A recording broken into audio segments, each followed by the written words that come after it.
Hello, and welcome to the Wild Wild West podcast. My name is Richie Ritchie, and I am almost not sick, and that is important. Over this way here is DZ representing his Los Angeles Chargers. Down below, we have Navan repping the Raiders, Las Vegas Raiders, that is. And of course, as if the orange wasn't a dead giveaway, I am repping the Broncos here on the show. So we got a lot to talk about, lots of news. Obviously, let's just call a duck a duck. 80% of you are here to talk about the Maxx Crosby trade, no trade thing. We will get into that, and trust me, we all have our opinions on the situation. However, we are going to throw over to DZ to talk about his Los Angeles Chargers first in terms of free agency. Lots of news, lots of changes. By and large, the Chargers kind of did what I was hoping the Broncos were going to do, DZ, and I'll leave it there. So let's see what you got. Yeah. First, since we have like one team not represented, it's not much to talk about, but I'll just throw out the five guys that they brought in. That's the Kansas City Chiefs, just for people's knowledge in here. They did sign Don't do it. No, you don't want me to do it? No, it's rubbing salt in the wound. But yes, go ahead. Okay. So they have made 5 additions. They did bring in the Super Bowl MVP, Kenneth Walker. That sucks for all of us because we know what Andy Reid can do with a good running back. They brought over Alohi Gilman, who the Chargers traded to the Ravens. They brought him over. Safety. They got a pretty good defensive lineman from the Patriots. I don't know how to pronounce his first name. It's Kai Iris Tonga. They brought back douchebag Travis Kelce. Surprising, whatever. He'll be a Hall of Famer, whatever. And then they re-signed Tyquan Thornton. So that's all I'm going over with the Chiefs. But yeah, the Kenneth Walker stuff, that sucks. Wish him the worst. Chargers, wow. Yeah, man. We went in this free agency with, competing with the Raiders in cap space. It was like this back and forth with, I think it's like the Titans and Chargers and Raiders. And, it was super obvious from the Chargers fan base wise. And actually some Raiders and Broncos are actually on X that are getting reshared by Chargers fans going, Justin should ask for a trade, yada, yada, yada. It's kind of funny. But it was obvious, like, what the needs were for this team. You are going to improve the offensive line. It was completely obvious, like, hey, this is your job. And at the beginning of free agency, it kind of looked like that was happening. I'll just go over, and it's not in order of who they brought in, but I'll go over, like, where it started to get sour. But they did bring back Khalil Mack on a 1-year, $18 million deal, which when they did sign him to that, I was like, wow, man, that's kind of a lot for a dude who only got 5.5 sacks last season. Mind you guys, he did miss 4 games.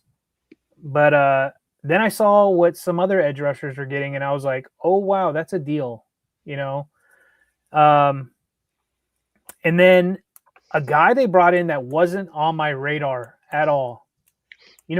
This whole offseason, everybody's been talking about Linderbaum, and now we'll get into him, but we were talking about Linderbaum and McGovern.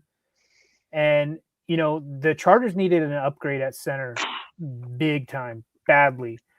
Bradley Bozeman did the organization a favor and retired, because I honestly believe if he didn't retire, he'd be starting, which is just the very definition of insanity. And it just so happened that the Commanders released Tyler Biotish, who was not on my radar at all. And before you knew it, the Chargers had him on a plane, brought him over, and they signed him to a 3-year, $30 million deal, which, looking at it with what everybody else got, was an absolute steal. And everything I know about this guy, what everybody's talking about, He's a damn good center. He's got like one weakness, and it's pass block, which seems to be a common thread for zone blocking centers. Okay, cool. I'm glad there's a Chiefs fan in here. Yeah, Zigzag probably he shows up normally about 10 minutes into the show too. He's a Chiefs fan as well. But Red Kingdom, nice, dude. Awesome. Glad to have you, bro. Ryan, subscribe to the show. We are also in search rather for a a Chiefs fan to join us live every Wednesday. And on top of that, we did just list off your free agent signings at the very onset of the show. Feel free to leave a comment and we'll bring it up and talk about it. Thank you for joining, though. Yeah, man, but we don't bow to anybody. So yeah, Tyler Biotish, he's a zone blocking center. He was like ranked, I think, 11th or 12th last season. He was a Pro Bowler, I think, when he was with the Cowboys. Then he played pretty well against for the Commanders. I think he was released for like a cap savings. They needed some cap money, and it's obvious. I don't know if you guys are paying attention what other teams are doing. Commanders have loaded up this free agency. And then, you know, I don't know if we want to just go through everything or we'll just jump around, you know, with each other. They brought over a couple guys that had connections. They brought over, well, not really connections. They brought over Alec Ingold, old Raider. He was the fullback for the Raiders and then Miami. And that was kind of like, people are like, okay, yeah, I saw the writing on the wall on that one, you know. So that kind of kills the Matlock experience, the D-tackle experiment in LA as a fullback, which I think the Chargers fan base is pretty happy about. Because Alec Ingold, you know, I was watching him when he was with the Raiders. He was a very traditional fullback.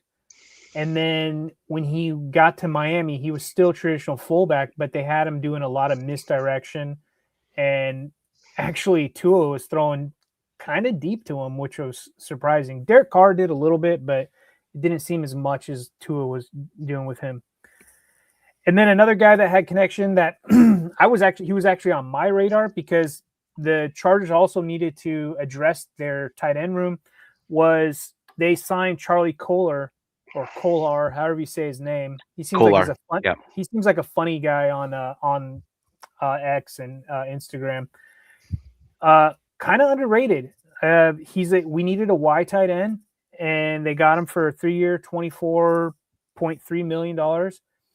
And you know, he played behind Likely and Andrews, two really good tight ends, and he got a lot of playing time, especially when Andrews went down with health injury stuff, and I think it was diabetic stuff. I'm not sure, but I'm happy to have him over big time because they cut Will Dissly, not bringing him back, and he was one of the better blocking guys.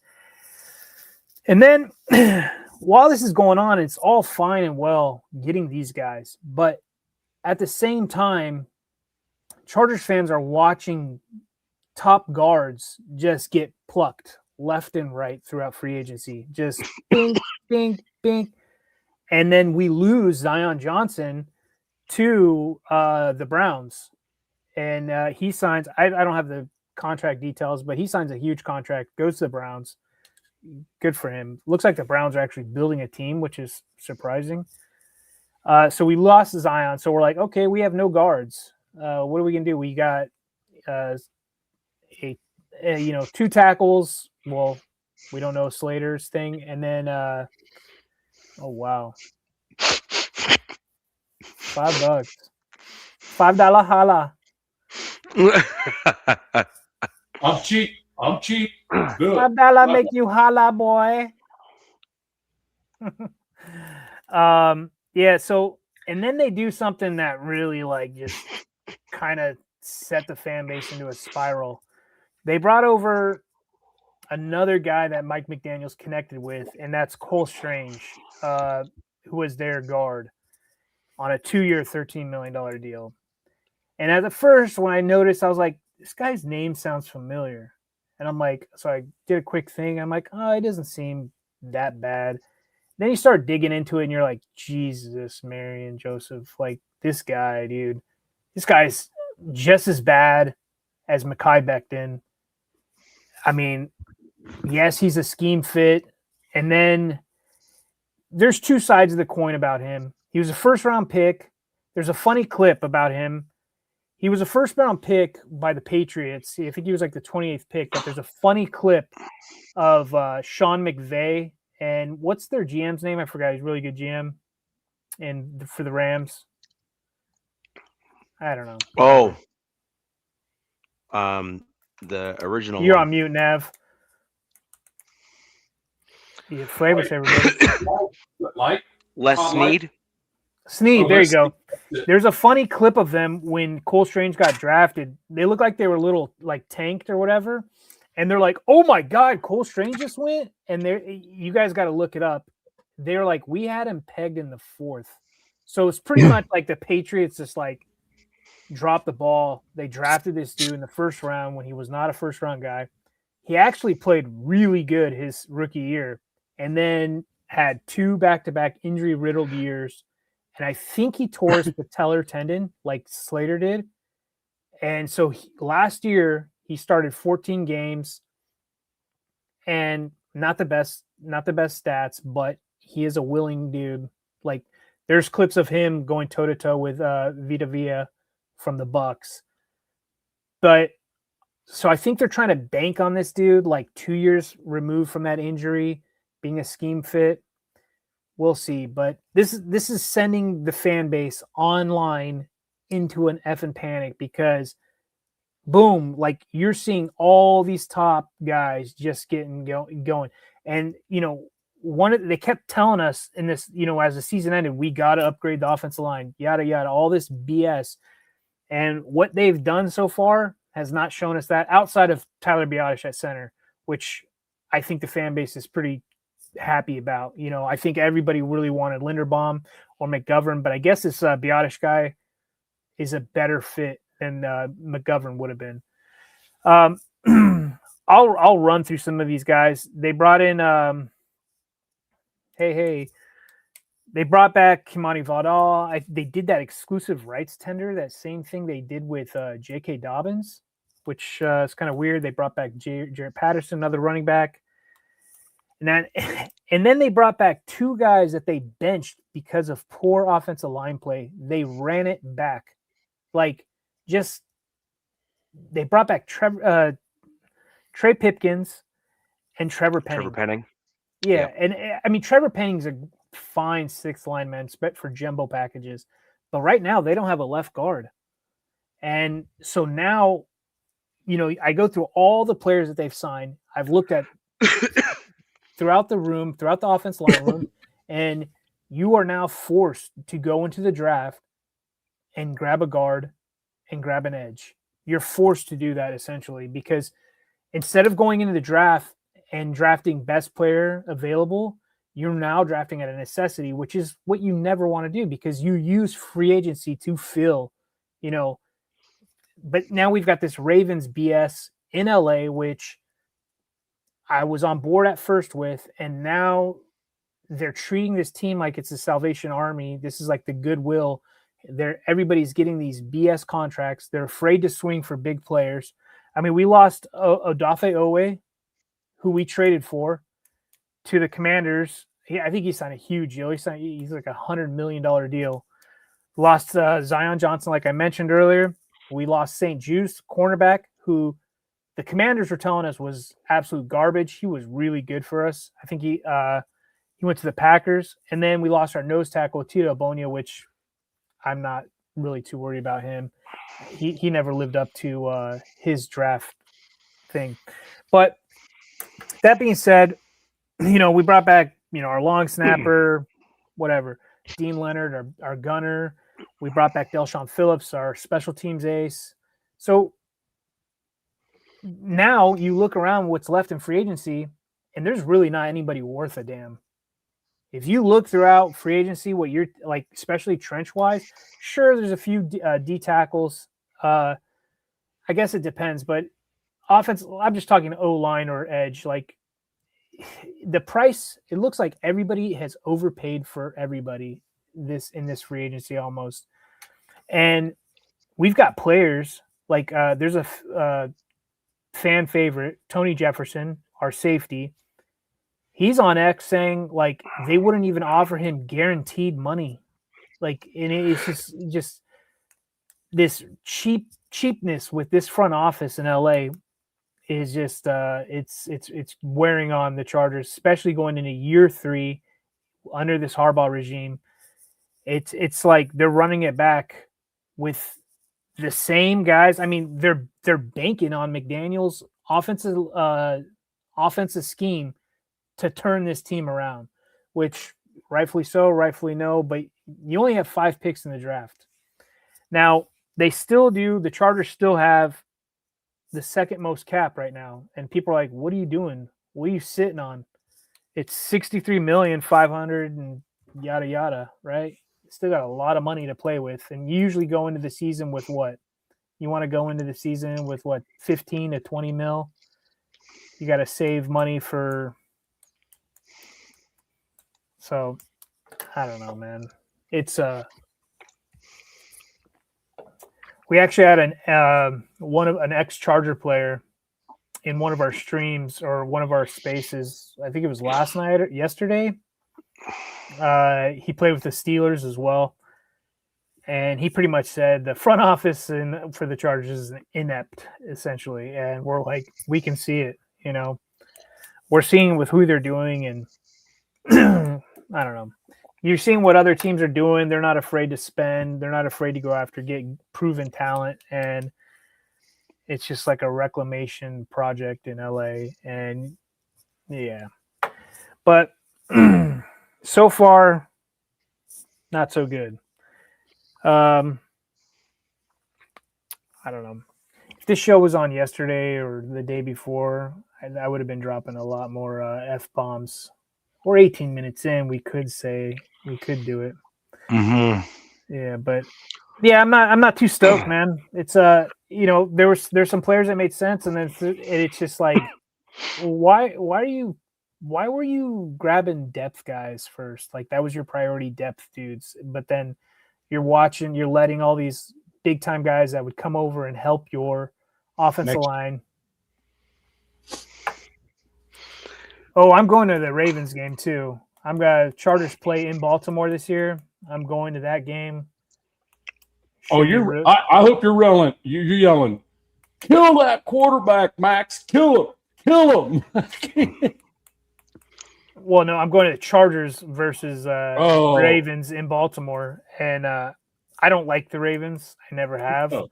I thought you were talking about next year because that's when the Ravens and Raiders will play. When I was a little kid, I actually rooted for. I've always been a Chargers fan, but I also rooted for the Redskins.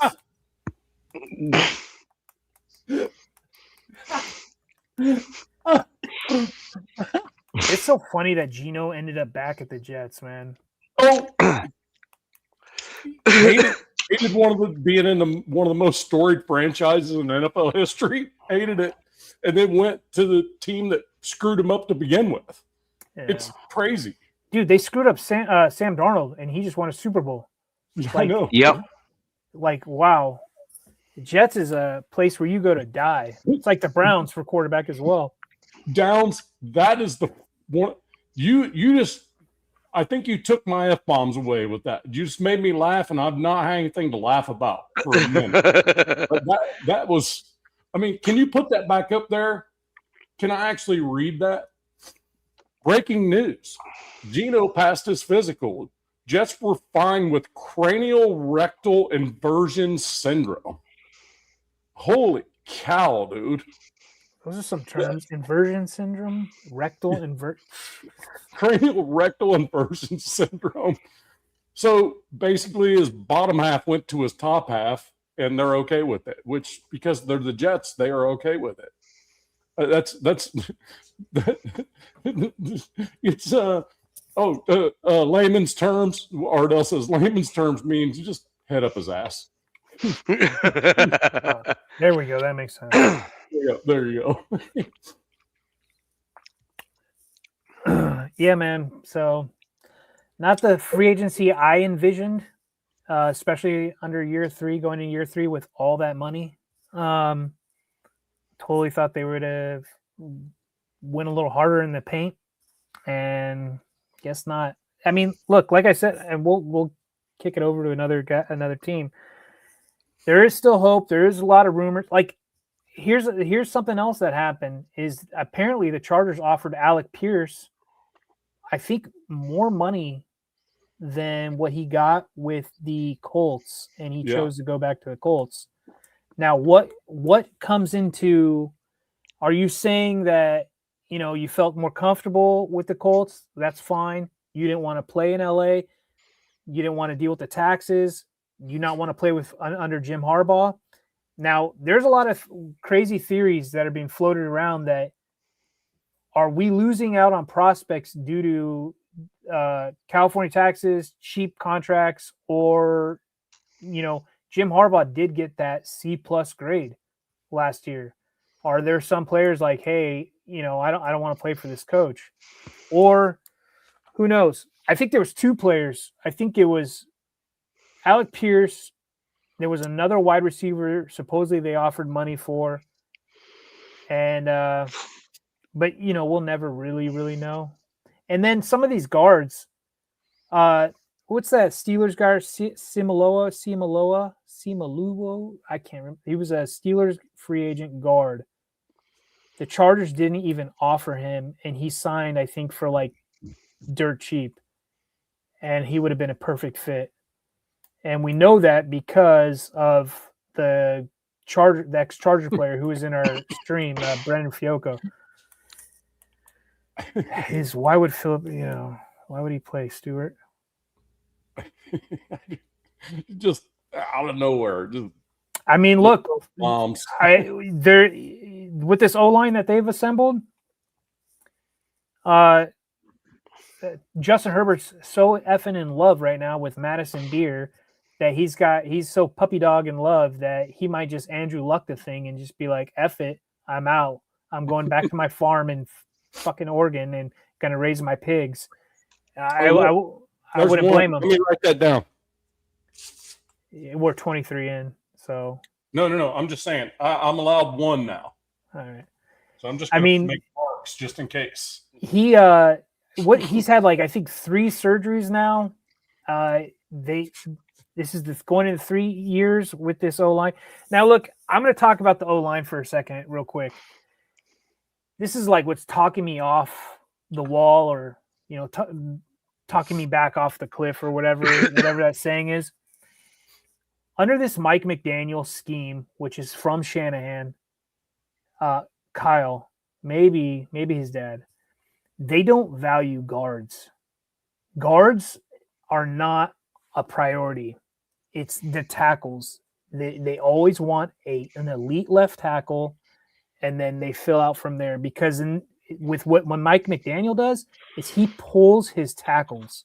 His tackles, you know how like most teams, it's your guards are pulling, and then your tackles sit back and play patty cake. This one it's kind of opposite. It's the tackles are the guys who are pulling out, and then the guards go up with the centers for combo blocks. So there could be a reasoning behind this, but you're still pigeonholed yourself in the draft. And look, there are some really good guards that you can get first round, second round, and I've heard even third round. So who knows? But yeah. Other than that, we don't know. There's rumors that QJ could still be traded, which I wouldn't mind if they could get something for the guy. You got the money, figure it out. Is there a trade in the works? I heard the Eagles want to trade A.J. Brown. I don't know how they can get off that contract. Jalen Carter, I heard, has been floated around as a possible trade guy. Waddle in Miami is another rumor floating around that he could be on the, be a traded asset. Who's to know? But, it's not like you have much capital to play around with. Like that's something I could see the Raiders doing. I could see with their capital, even still, trying to fill out that roster. They could probably they see somebody out there, they can make a trade happen, or possibly just move around in the draft. But that's the news that I know right now. The fan base really wants. I mean, if you could see my hashtag Fire Ortiz, they're ready to kill this guy.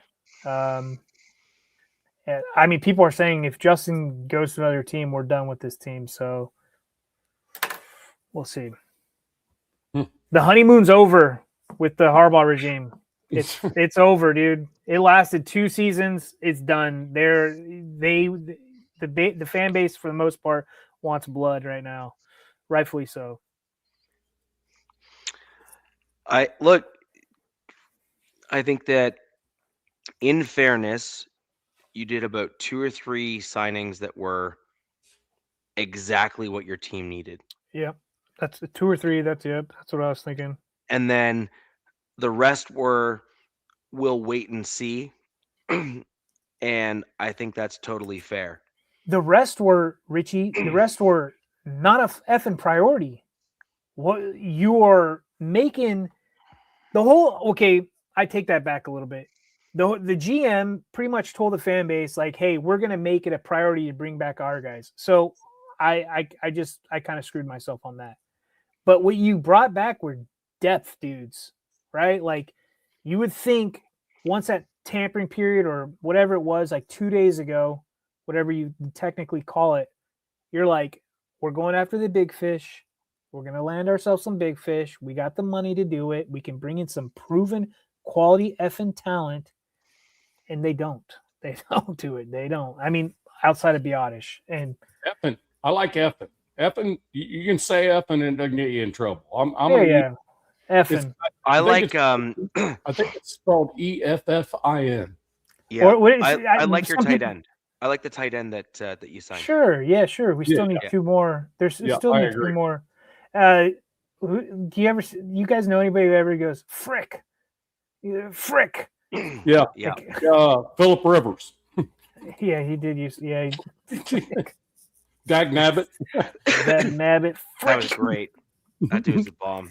Yeah, I mean, it was hard to dislike that guy. I'm telling you right now, it was very hard to dislike. He was hated, but then after he's like, people will look back and they're probably like, all right, dude, the guy was. It was probably fun watching him play. But Rich, you're right. I mean, they made some moves that made sense. There's some decent ones, but for the most part, I feel like they're man, I don't know, man. They're batting under 500 right now or something. It's not. I'm not stoked, dude, at all. Like there's some other teams I'm just like, wow, good job. Hats off. Like you guys are doing a really good job. I think there needs to be balance in free agency.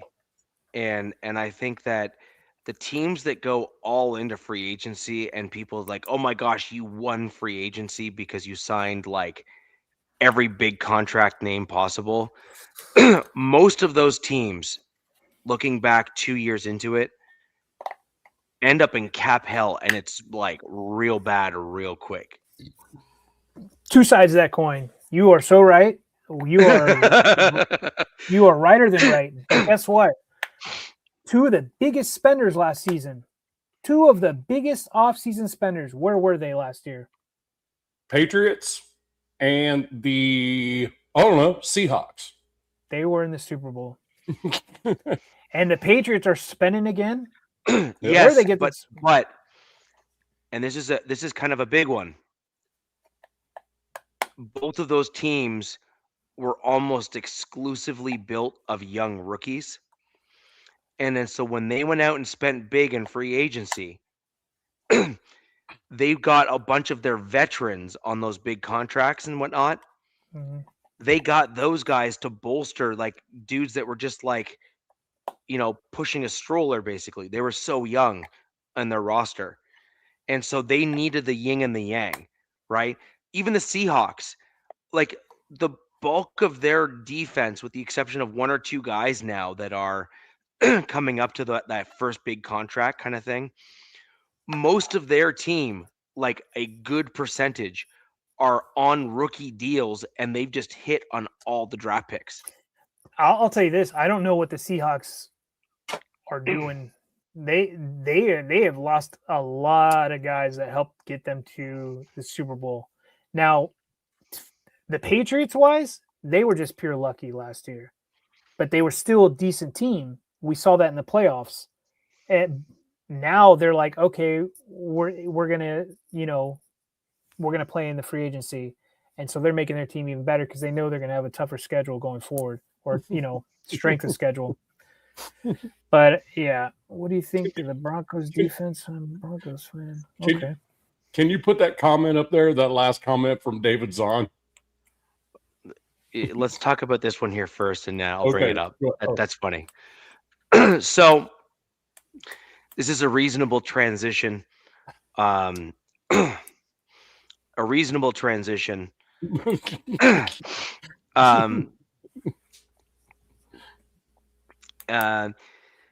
Broncos defense actually got worse. Yeah. It did. And this is objective truth. Is because of the D tackle? We lost John Franklin Myers. We brought back Justin Strnad, brought back Alex Singleton. We brought back Dondre Tillman, who was actually a good signing for us, so I'm not even upset about that. And we brought back Jordan Jackson, who is at best a maybe to make the roster in terms of what's going on. So overall, the Broncos got worse on defense because we did not bring in a D tackle or a nose tackle who can get pressure on the quarterback. We did not bring in a replacement in the defensive line market that can replace John Franklin Myers. And let's be real, JFM had himself 2 seasons with us that were like pretty spectacular. Okay. Pretty good. Yeah. And so, like, you can't just sit there and say, oh, well, we'll figure it out. That is a guy that showed that he deserved to get consideration for the money that he got. Yeah, do we know what he got and where he went? I know he left somewhere. What was it? Yeah, he was 4 for 63, I think. Do we know where'd he go? Do you know off the top Tennessee of your head? Titans. Yeah. Wow, Tennessee got a good one. Titans swung big time too. Yeah, they did. Wow. Yeah. It works out to like 21 and change a year or so.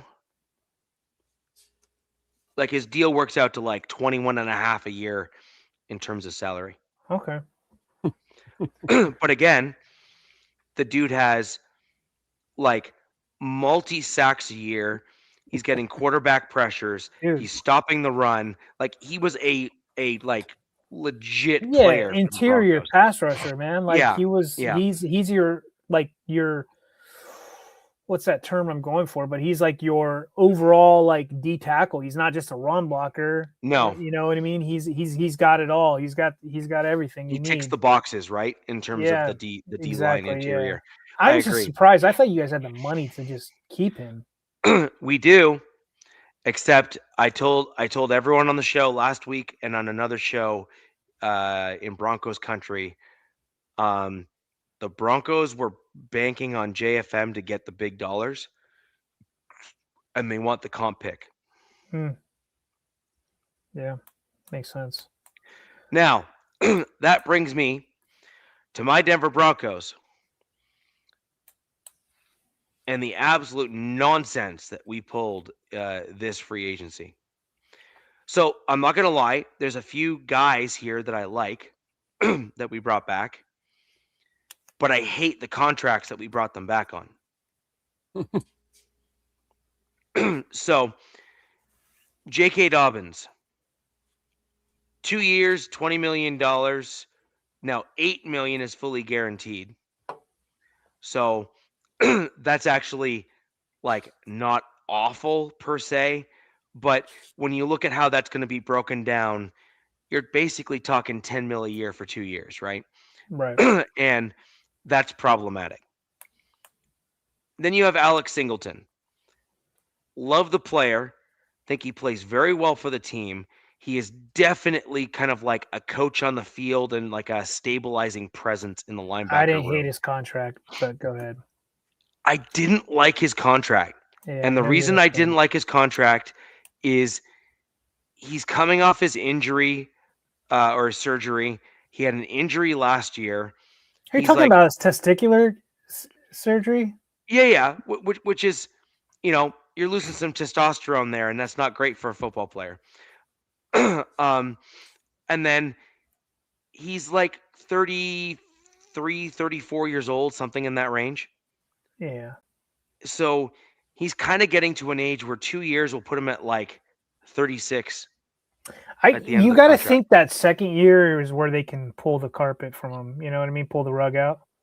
Like Yeah. they've got to. So it's probably a 1-year deal, and if his play dips, they're probably like, see ya. And then there's Justin Strnad.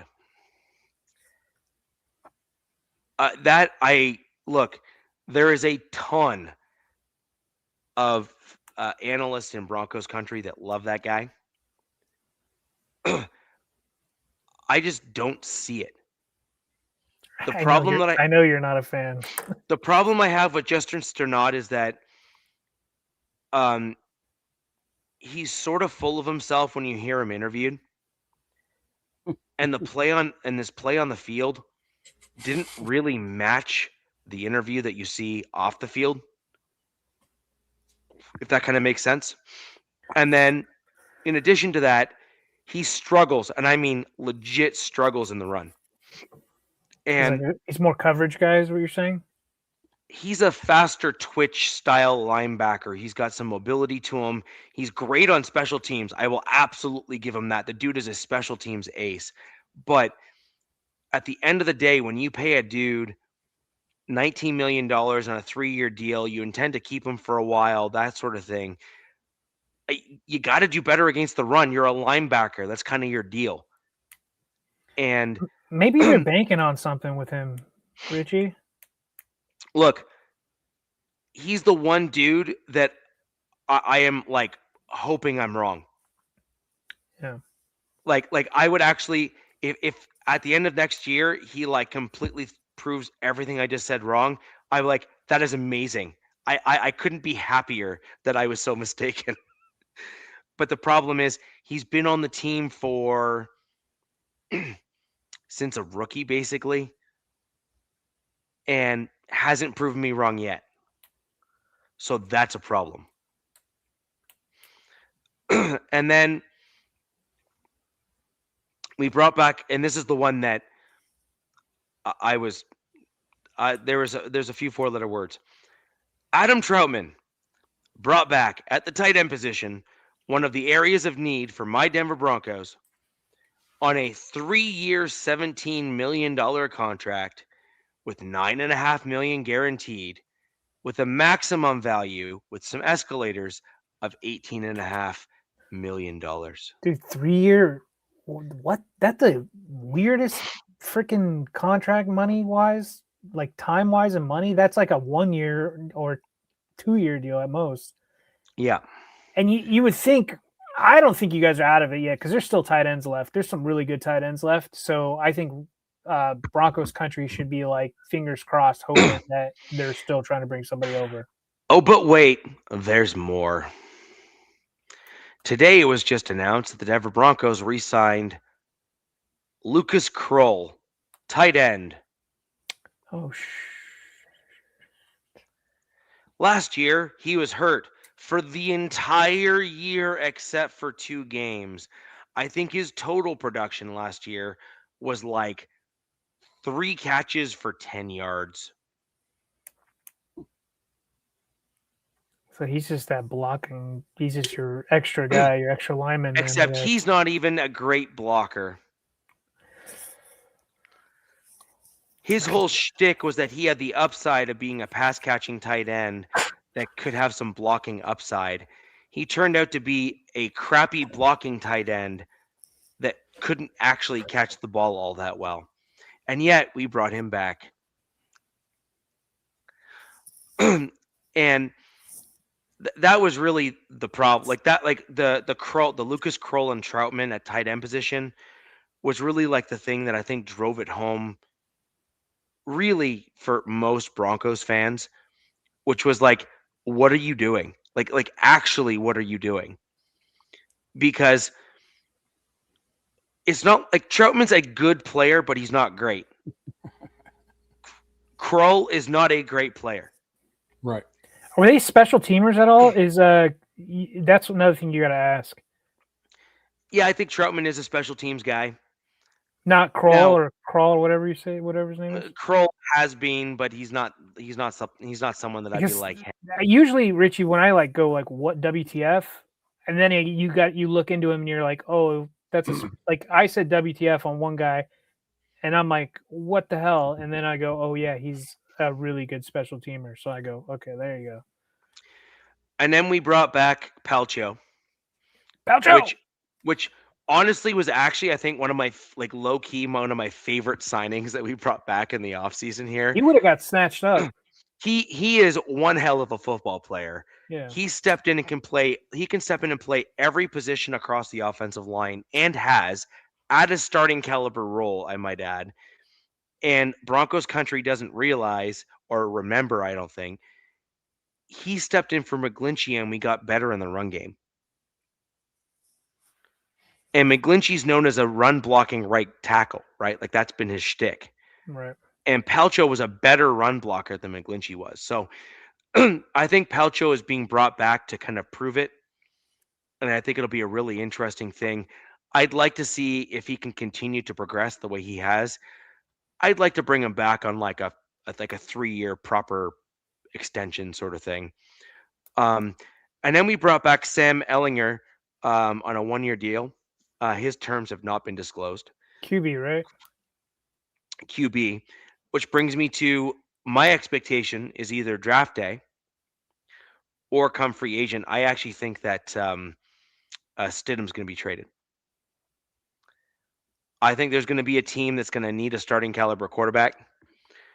And I think that Richie, you're seeing these goofballs going all around the league right now. When I say goofballs, I'm like cast-offs, backups. Yeah, and Stidham is not a trash quarterback. He's got he's upside. Just like he's a tier down. He's like tier down guy, right? Yeah. He's in like the second or third tier down. Yeah. But he's like 2 tiers above all the yahoos that you're seeing getting signed now. I mean, look, Kyler Murray, I think, is Minnesota or whatever the hell it is, and you've got Tua going to the Falcons, and it's just quarterback play in the NFL is such dog shit right now. Yeah. There's no development. No. People are like, I don't know. Unless you have Matt Stafford, like, in my opinion, like, the rest are trash. And then Nate Atkins is a tight end that I actually like a lot. He was an unpopular signing with a lot of Broncos country. Wait a second. So you just filled your whole tight end room back? Like, oh, wow. Yeah, never mind then. Like, So, no. We had one of the worst producing tight ends in the NFL in the 2025 season. And the Broncos front office said, do you know what's a good idea? Sign them all. Yeah, what the hell, dude? Like, let's just Yeah. Hey, Bourbon, what you just said, I'm going to get to that, dude. Because I'll get to that. Bourbon, what you just said there. I mean, Richie, just for your team real quick, before we get to Nav, man. I mean, you got Njoku, Jonnu Smith, Zach Ertz. Why am I not seeing Goddard? Did somebody just sign Goddard?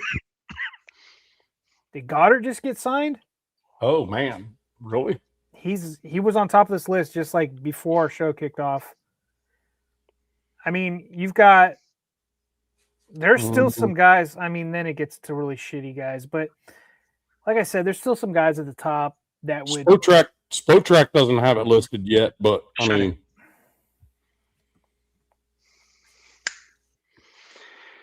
So, I just want to go back to cover off. I don't. Goddard hasn't been signed. I haven't seen him anywhere. Dude, he was. Um, I was just on this earlier today, and yeah, I don't know what the hell's going on. yeah, and I just want to quickly go over a couple of the ERFA guys because these are guys that I'm more excited about for my team. Devin Key is a safety that is a special teams ace for us. He also rotated in with the team at the start in some of the starting roles as the season went on. I think he's going to be a good developmental player for our team, and I think you're going to see a little bit more of him. And he was brought back on a $1 million deal as part of a tender, which is a steal as far as I'm concerned for a guy that is like your number one gunner on special teams and playing within the rotation. Like that's just a no-brainer. Another guy that is or was a no-brainer to bring back was DeAndre Tillman. He had like 6 sacks or something last year at the outside linebacker position for my team, or 5 sacks, something like that. He is like real good. And again, bringing him back at like $1 million a year. Yeah. So like 6 sacks for $1 million compared to some of these other contracts that you're seeing in the NFL, that's I mean, like what did that's what's highway that's highway robbery at that it point. is Like, highway what did the contract that really like got my attention was the Texans contract for what's his name, their edge, really good. I think Danielle Hunter. Yeah. No, was it him? One of their edges got a 1-year $40 million deal. Danielle Hunter from the Texans. Yeah, so it was Danielle Hunter. I was just like, wow. Wow. So I think that was done because they're intending on like just making sure he's there. Just Right. let's do that, and we're going to guarantee it. But we want to extend it further. We just need to do that right now before somebody starts like throwing their hands in the pot. Okay, I think that that makes was sense. kind of the deal.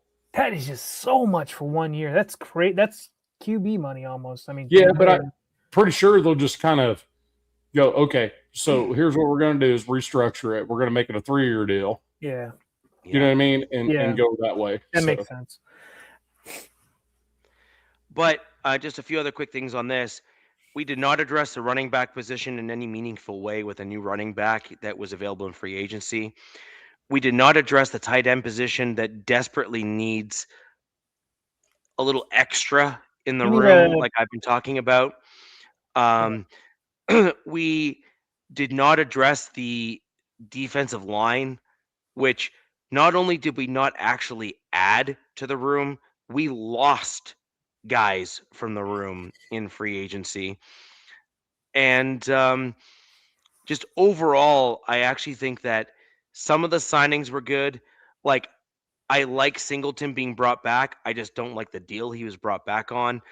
I like J.K. Dobbins being brought back. I just don't like the $10 million a year thing given his injury history. Richie, did you see JK clap back at Broncos fan? Oh, yeah. No, that was Troutman, right? No, J.K. Dobbins pretty much said, go be a fan of another team because it was a Michael who's big on X. He's a Broncos fan. Yeah. Pretty much, he was like said something about J.K. and J.K. pretty much said like, you know, F you, go be a fan of another team.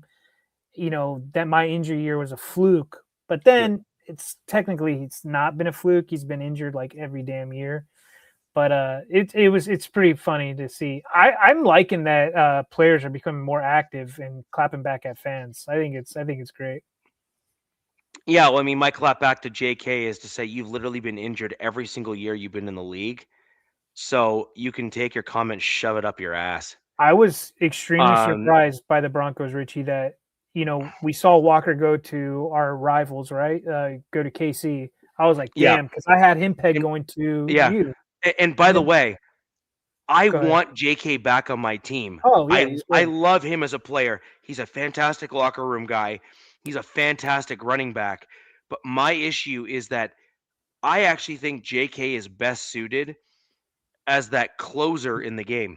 Yeah. You know, he's the dude that you bring in as like the relief pitcher as a baseball game. Like I'm using like a baseball analogy, right? Yeah. You bring him in and he's the dude that can just gain steam as that end of the game goes on, and he'll get those sneaky touchdowns at the end of the game because he's Dude, just that damn good as a player. He is has good as a player. he has that like he can put that dagger at the end in game. We've seen it where he just pops a run off and is just And look, like my whole point here is I actually really like him. I just didn't like the deal that he was brought back on because we need more running back help with a guy that can kind of be more of the bell cow, take the actual like load of carries. And JK, I just don't think is that guy. And then when Walker went to the Chiefs, I was like, okay, now they're probably in on ETN. Then ETN goes to the Saints. I was like, what the hell? That was surprising to me. And then I was like, okay, Rico Dowdle goes somewhere else. So I'm like, Gainwell, no. So I really think that these are positions that, I mean, they're banking on RJ Harvey. I don't think tight end's out of the realm yet because usually you go into the season with 4 of them. I think you mentioned 3 in the room. I have 4. Okay, so you did mention 4. So that probably Atkins, Troutman, and Kroll. And then we also have Caleb Lohner, who is a rookie, who is that big basketball player that we brought in the draft last year, who started to kind of show a little bit in terms of like the other areas of his position. So, dude, that's taking you guys out of some of these mocks. People have had Sadiq or Stowers going to the Broncos. That's kind of, unless they bring in a 5th and just play around that way. The only thing is I don't have the details rather of the Krull deal. If his deal is non-guaranteed at all, he could just be the sacrificial lamb of saying we have a 4th tight end or whatever, but we're just kind of, you're there. But either way, a whole lot of like interesting guys like Palcho, I thought was important. Adkins, I really like. I thought both of those guys are really important return guys. I think Ellinger, having him back on a 1-year deal, brings like a quarterback coach and a backup quarterback back to the team. I think it also allows you to then trade away Stidham for draft picks, which I want to do, by the way, as a Broncos fan. And then we brought back those other key guys like Donde Tillman, for example, and Devin Key. Strenad, I can kind of take it or leave it. I wasn't a huge fan, but it is what it is. I just thought that we could have done better with the money that we spent at certain positions because the Broncos needed help on the interior of the defensive line, running back, wide receiver. Like Bo needs offensive weapons that can get separation from the defense of the opposing team. And we just didn't bring anyone in that moves that needle at all. And that's a problem. Like that is a big time problem. Yeah, I'm surprised about the running back and tight end thing. The wide receiver, I'm not as surprised because you guys have you have a big room. I know the fan base doesn't probably view Sutton as a number 1, especially with his age. But the tight end and running back, I was like, for sure, the Broncos are gonna be, heavy into free agency with that. And frankly, they weren't. Maybe they're just not buying these prices. Like I said, cap went up. Some of these contracts are kind of ridiculous at what people are getting. So you guys might have a really smart front office, or I don't know. You definitely have the money to swing around if you need be with that Walmart money. And what's his name? What's the F1 racer's name that's part owner? I don't know. So if people don't know, there's a part owner of the Broncos is the F1 racer who is now with Ferrari, but was with Mercedes forever. Lewis Hamilton. Yeah. Oh, yeah. Lewis Hamilton. Yeah. Yeah. So he's a part owner of the Broncos, Richie. I don't know if you knew that. Yeah, there's a couple like low tier owners of the Broncos that are just like they own like an ultra minority stake in the team. Well, that's Brady. That's Brady too. Yeah. That's an ultra minority. If somebody in the chat wants to do us a favor, look up how much Lewis Hamilton's worth, because he's got to be worth quite a bit of money. Oh, God, yeah. Jeez Louises. He was a McLaren guy forever. Mercedes. Mercedes guy. Yeah. Well, he was McLaren first, then Mercedes. Estimated over 300 million. Okay. Oh, so it's not as much as I thought then. Right. Okay. I mean, he's got side deals, but I mean, Jerry Jones' money is different money than an athlete's money, no matter how much money an athlete made. You know what I mean? yeah. They athletes or professional anything in sports, their money's made after their career. Yeah. Like Michael Jordan, that dude's a billionaire. Now, he wasn't a billionaire as a player. No. I mean, his name, likeness, all the stuff that happened after the fact is what makes him a billionaire. And Shaq the same way. You know what I mean? He owns so many businesses and stuff like that. That's a little bit of a different thing. Yeah. And that's Shaquille when O'Neal, man. Whew. yeah. I mean, Michael Jordan just won his That first dude NASCAR race is as the owner. So, yeah. did But you know that? Shaq's a pretty cool dude. He will literally go into a store. Yes. Yep. Shaq will go into a store like a Walmart and will go to the cashier and literally say, here's like 20 grand. Then every kid that brings up a bike to the till is paid for. Yes. And He then does walk that. out. And then walk out. And then walk out. Like it's insane. Like Yes. it's really kind of one of those, like, he doesn't quite get the accolades for doing just like a legitimately nice gesture like that. He doesn't want them per se. He's just doing it to be a genuinely nice guy. But he's a I do great think human. that kind of, yes, he is. He really is. And He really is. He's hilarious too. He could be a comedian too, a great big comedian. You know, I mean, size wise, a huge comedian. You could probably get on the stage and talk about shit and make you laugh all night long. We should probably kick it off to the Raiders. We got fans foaming at the mouth talking about. Wait a minute.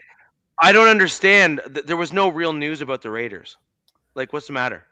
I don't know what their deal is. I don't know what they're talking about. I mean, luckily I've had a few beers now and I'm calmed down, and DZ already threw one bomb, so I have one in my pocket now. You got one in the chamber? I have one in the chamber, so and we're already beyond the YouTube F-bomb threshold, so I think we're good as long as everybody else is good. I'm gonna if that's the case, I'm gonna start off with the good stuff.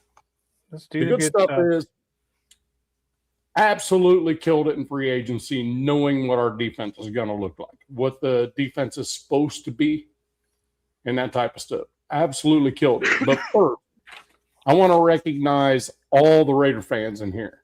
Zahn, I know he already left and stuff. He's my boy. We flip each other shit. That's what we do. It's a thing. We're also both Navy dudes, so of course we're gonna have that. Ron Raspberry, which is Big Raz, is one of my mods on my side. So Big Raz, if you could, can you put the link to my channel down in there? And if you have the other guys in there, I think you're able to do that too on my side. Please put DZ and Richie Rich's stuff in the chat on YouTube, please. Because when I switch to YouTube, for whatever reason, I think I freeze up. I'm noticing that I freeze up when I flip to tabs.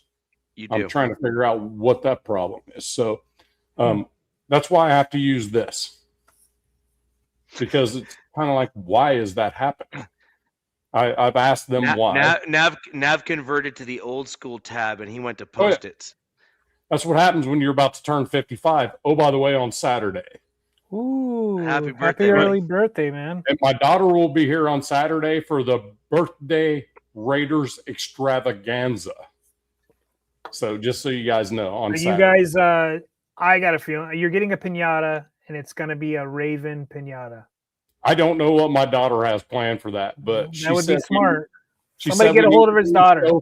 She said we need to do a show for your 55th. So is what it is. Okay. So So that being said, Hell Raider, always, dude. You're like so he has the pinhead thing on when you go into a game, and he's like one of the like ambassadors of the Raiders, right? So when I took my daughter to the Oakland Coliseum for their last Thursday night game, and oh, by the way, Rivers threw a pick at the end of the game for us to win it. Classic Rivers. And well, I mean, but it was one of those where last primetime game ever in the Oakland Coliseum. Me and my daughter are there, and all that stuff. Way cool. But Hell Raider was the first one to meet her.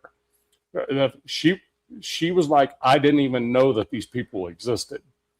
And then when Hell Raider gets on my show, when I first started in YouTube, I'm like, shit, dude, do you remember this?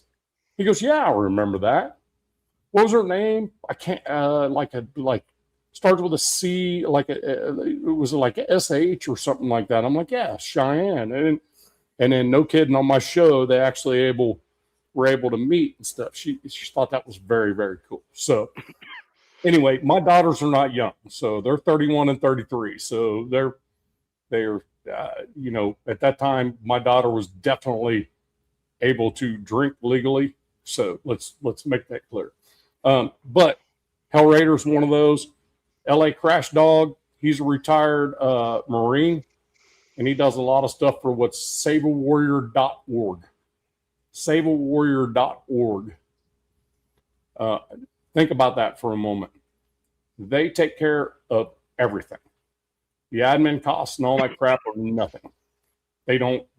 Everything goes to the veterans.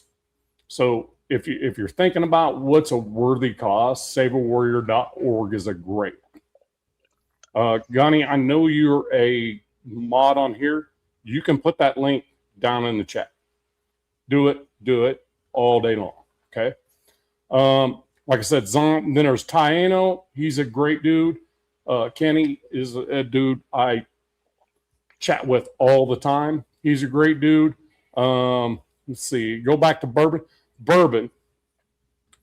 That dude's always showing up, popping off, and stuff like that. Great stuff. He knows what he's talking about. Let's see, where are we at? Who else is still in here now? Raider Paul. I only have one problem with Bourbon. What? Only one. He keeps on putting this like Raiders thing in the chat. I don't know. Oh well, look, I do kind of owe that to the nation. I owe it to the nation. And I'll tell you what, it's a one-time deal every time we do the show, and I think you guys are okay with it. I got the lungs for it, even though I'm a smoker. So here we go. Ready? All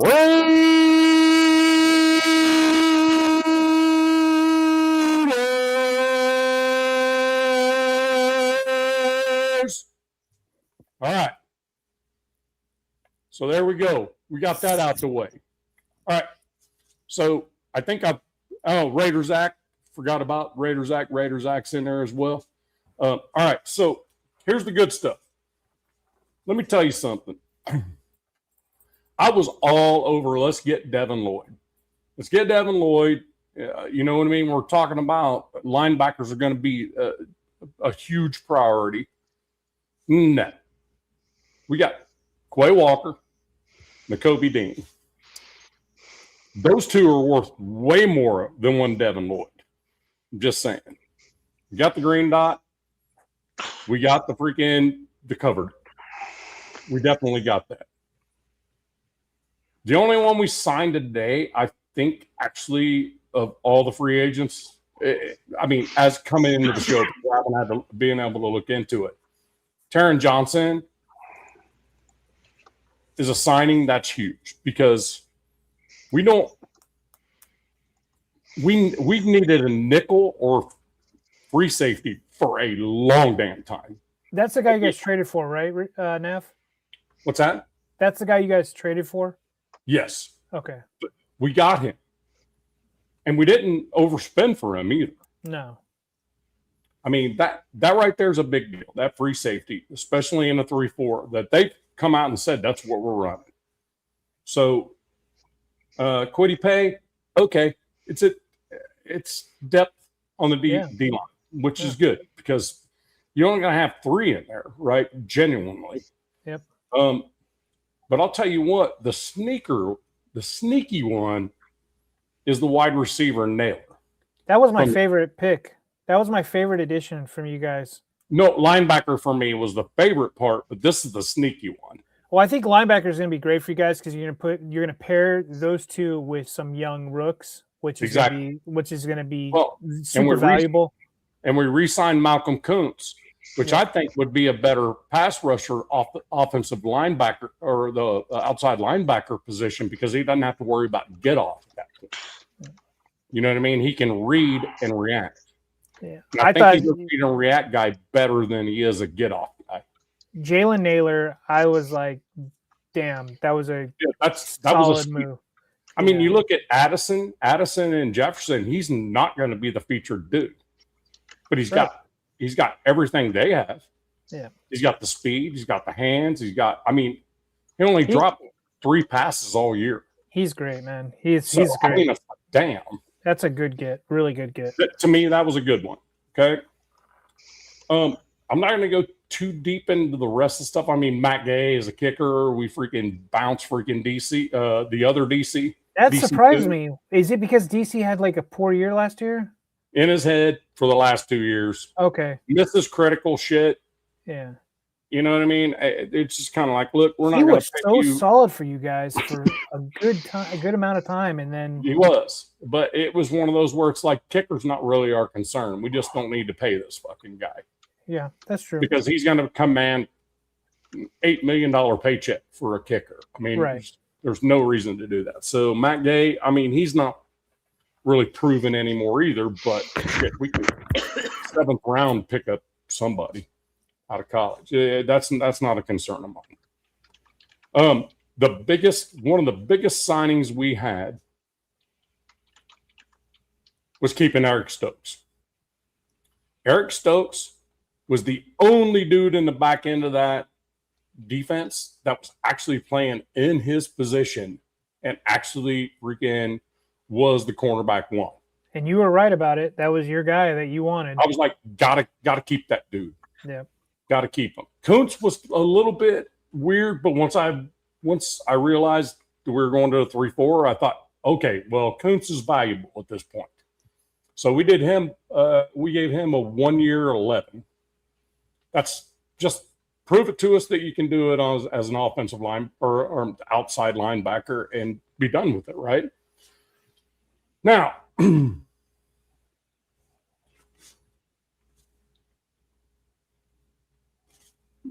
Before I get into the bad shit, I just want to put some numbers around. Whoa. You didn't even get into your biggest signing.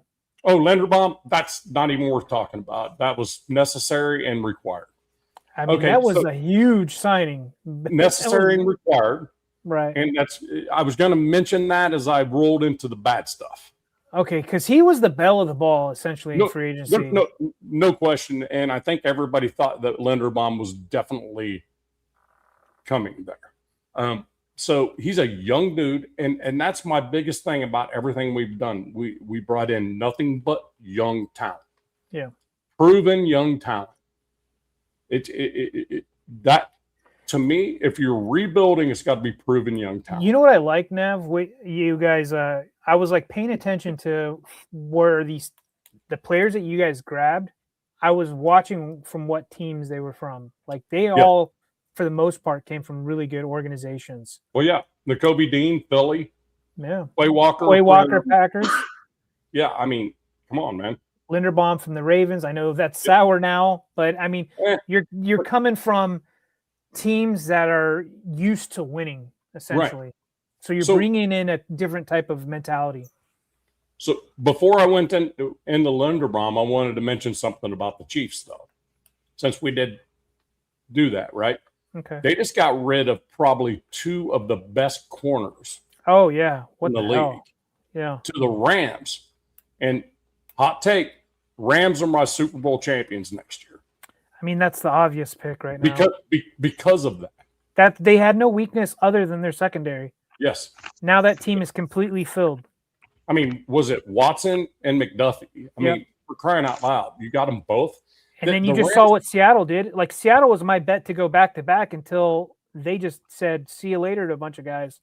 They did. And I'll tell you what. That's why I was saying that I was going to use Linderbaum as my last thing as it goes into the bad shit. Okay. So Linderbaum, that happened about the same time that the Crosby trade happened. I mean, it was almost simultaneously. I wonder if Maxx even knew that he was rolling to the Ravens on a semi-reset because they're getting rid of their all-pro center, and they're getting probably the successor tight end likely out of the building before Maxx even shows up. You know what I mean? So it's like, wait, I thought I was going to a contender, but you just got rid of freaking Lamar's freaking all-pro center. I mean, even if you look right now, their losses to additions is like hugely different. I think they've. Oh, they need to kill the draft. I mean, they have to. But they are the huge team on comps, so they're like letting do.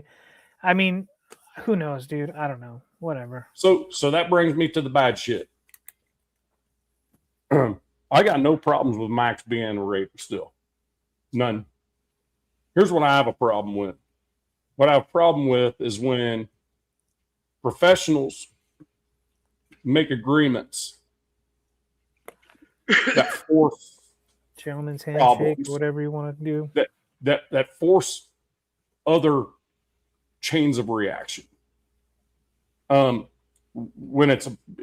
you don't agree, when you agree and then you go, oh, when it's about to happen in the middle of free agency, by the way.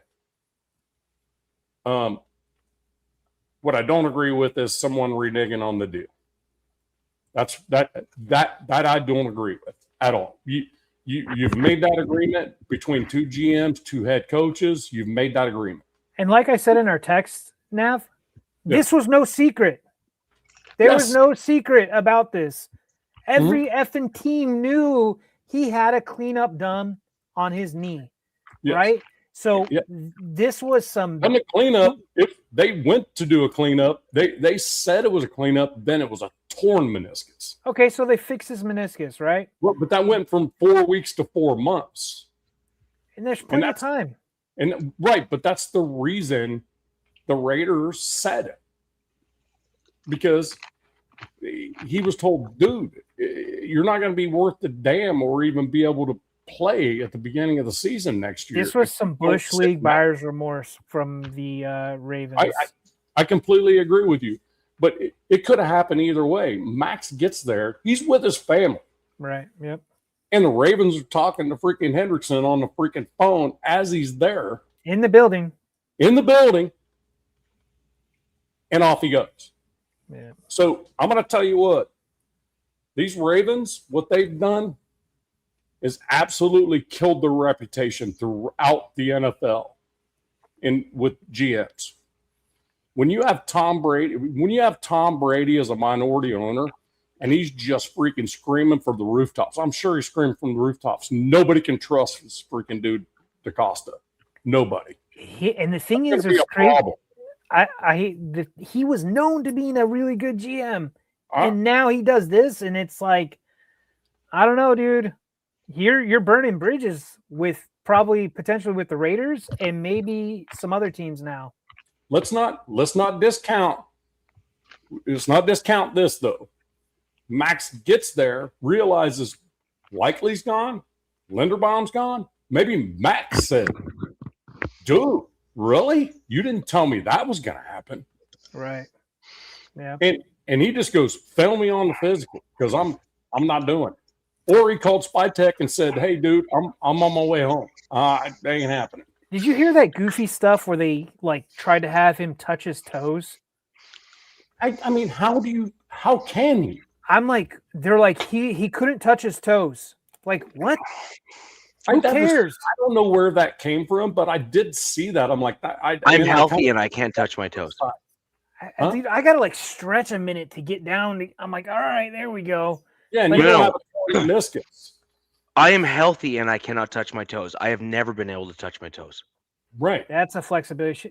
My wife gets on me. She's like, you need to be more flexible. Like that's an issue. Wow. That's a whole Well, nother- that I was gonna say that's Well, look, if you that's want a different show, my man. yeah, That's a no, different show. it's not that show, but she is like always about like you need to stay flexing, like stretching, and it's good for the body, you know, because us men we're just like get up stiff, F it, and just go up, throw about our day. But no, that was BS. I saw that report, and the guy that leaked that or whatever who did the original Richie, I'll touch your toes. The guy that leaked that actually is supposedly he's pretty legit. So somebody in the building was like, they complained he couldn't touch his toes. And I was like, that's laughable in my opinion. Well, here I'm gonna throw this as another good thing. First, it's kind of questionable what's remaining in the cap. Spotrac has it put out there at 50.9 million remaining. Exactly. Yeah. Spotrac has the Raiders remaining cap at 50.9 over the cap, which is you guys are aware of over the cap, right? That's, OTC. yeah. That's who I've been using lately. But they drill down into also they don't account for the cuts that are going to happen either. So Spotrac kind of tries to analyze who's not going to be a Raider and where that money comes from. Too. Yeah, two different philosophies on cap. Yeah, two different philosophies. So it's anywhere between 50.9 to about 38-ish. So the good thing that Spytech, I honestly think Spytech's he knows what he's doing, right? I mean, he learned from Roseman, man. Roseman, you got to admit, GM wise, he's one of the top. He's in the top 3. Yeah, John Lynch is another one that just makes good decisions, you know. But it's he kind of knew. He's like, look, you don't go buy a new house before your old house is sold. You know, he had to know that you needed to have that 50 range because you still got to pay your rookies. Yep. When you draft there. So when you pay your rookie, let's just say nothing changes. So if it's that 50.9 number, so you have that's after Maxx still being back, right? Now, what's the amount of picks you guys have right now for this year? Well, it just went back to 11. So 11. I doubt you guys are drafting 11. I think you're most likely probably going 9. You're probably going to move up and grab better guys. I think so. So that means that you got to pay them. So that's anywhere from Mendoza is going to cost a lot. So you're probably going to want to go into the draft with at least $20 to $25 million. 20 million's the pretty much the number because and then you want money for in-season acquisitions or just to play around with. Exactly. But the other part is that we're not accounting for that. So like I said, that 50 mil is Spotrac accounting for a lot of the like 1 year guys that haven't been released yet, shit like that. So what is that? We're waiting for June 1st or whatever. What's that? Yeah, June 1st that has to happen. So I've seen on a lot of channels, and granted, I got home a little bit late from work, so I'm not actually really prepared for this, but I did look into what happens when you're over the salary cap. Because there's a lot of people saying salary cap's not a thing. Right. Oh no, it's a thing. In 2023, the Texans got fined $175,000. Not a big deal, right? Mm-hmm. For being over the salary cap and then staying over the salary cap June 1st. They got a 3rd round pick taken from them. Yeah, I remember that. So that's a heavy penalty. Dude, 3rd round's a massive pick. Yes. Got screwed up. No, wait.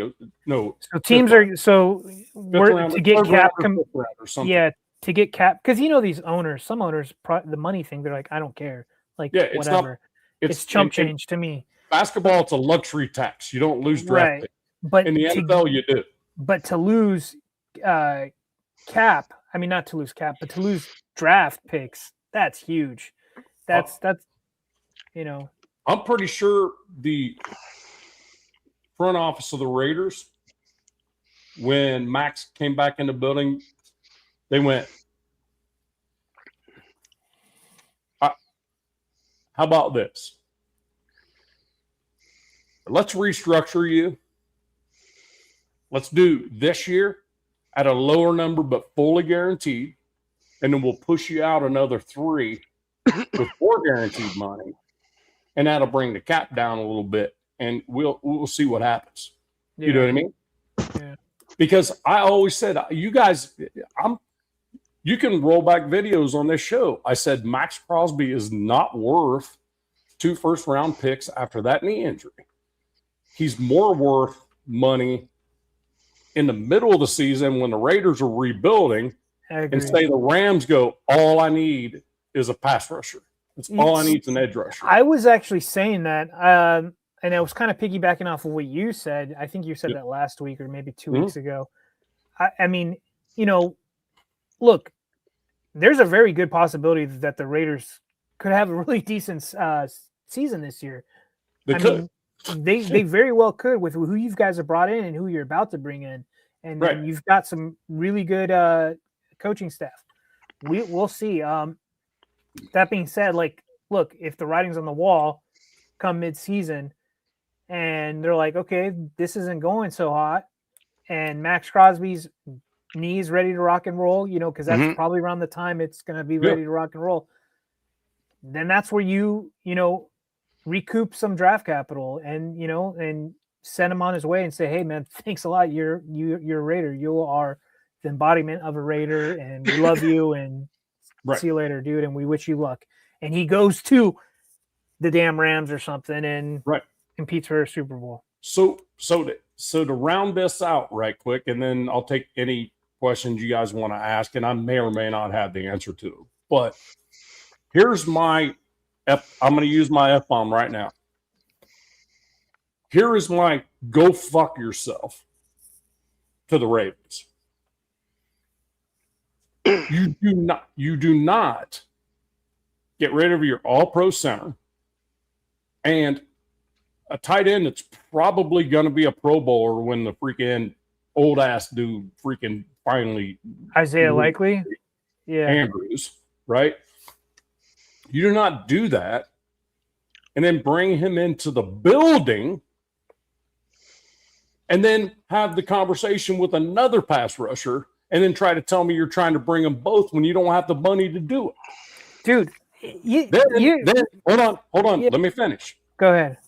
If it was all about the doctors, Ravens, fly your doctors to the freaking to Allegiant Stadium and have them take him out to a hospital in Allegiant Stadium where nobody even knows that the trade's happened. Do that instead of bringing them into your building and then telling them, no, we changed our mind. That's what I'm talking about. That's the bullshit that I'm talking about. You could have sent your doctors out there. You could have sent anybody out there. You didn't have to do that because you dropped his value. You personally dropped the value for him on draft picks because of what you did. So now, here's the thing. I bet Maxx is like, now I'm freaking pissed. And you know what? That shield, I'm going to wear that harder than I ever wore it. And God bless anybody that steps in front of him at this point. That's what I'm saying. That's the good part. He's going to hit rehab pretty hard. I mean, I heard he was already back in the building, rehabbing. Immediately. First one in the building. It was reported. First one in the building yet again. Yeah. I mean, dude, it's no secret. The guy's wanted to stay a Raider. It's not his fault that, and I'll say that Mark Davis is a dipshit. You know what I mean? Like, he's had to run through all these different coachings. It is what it is. So I bet you he's willing to play ball money wise. You know what I mean? He's made enough money. He's probably going to play ball. He's not worried about that. Yeah, he wants to stay, and his big thing was I want to win. Look, it's not just the Raiders. Every other effing team sees what the Raiders are doing. They're like, wow. So they got adults in the building.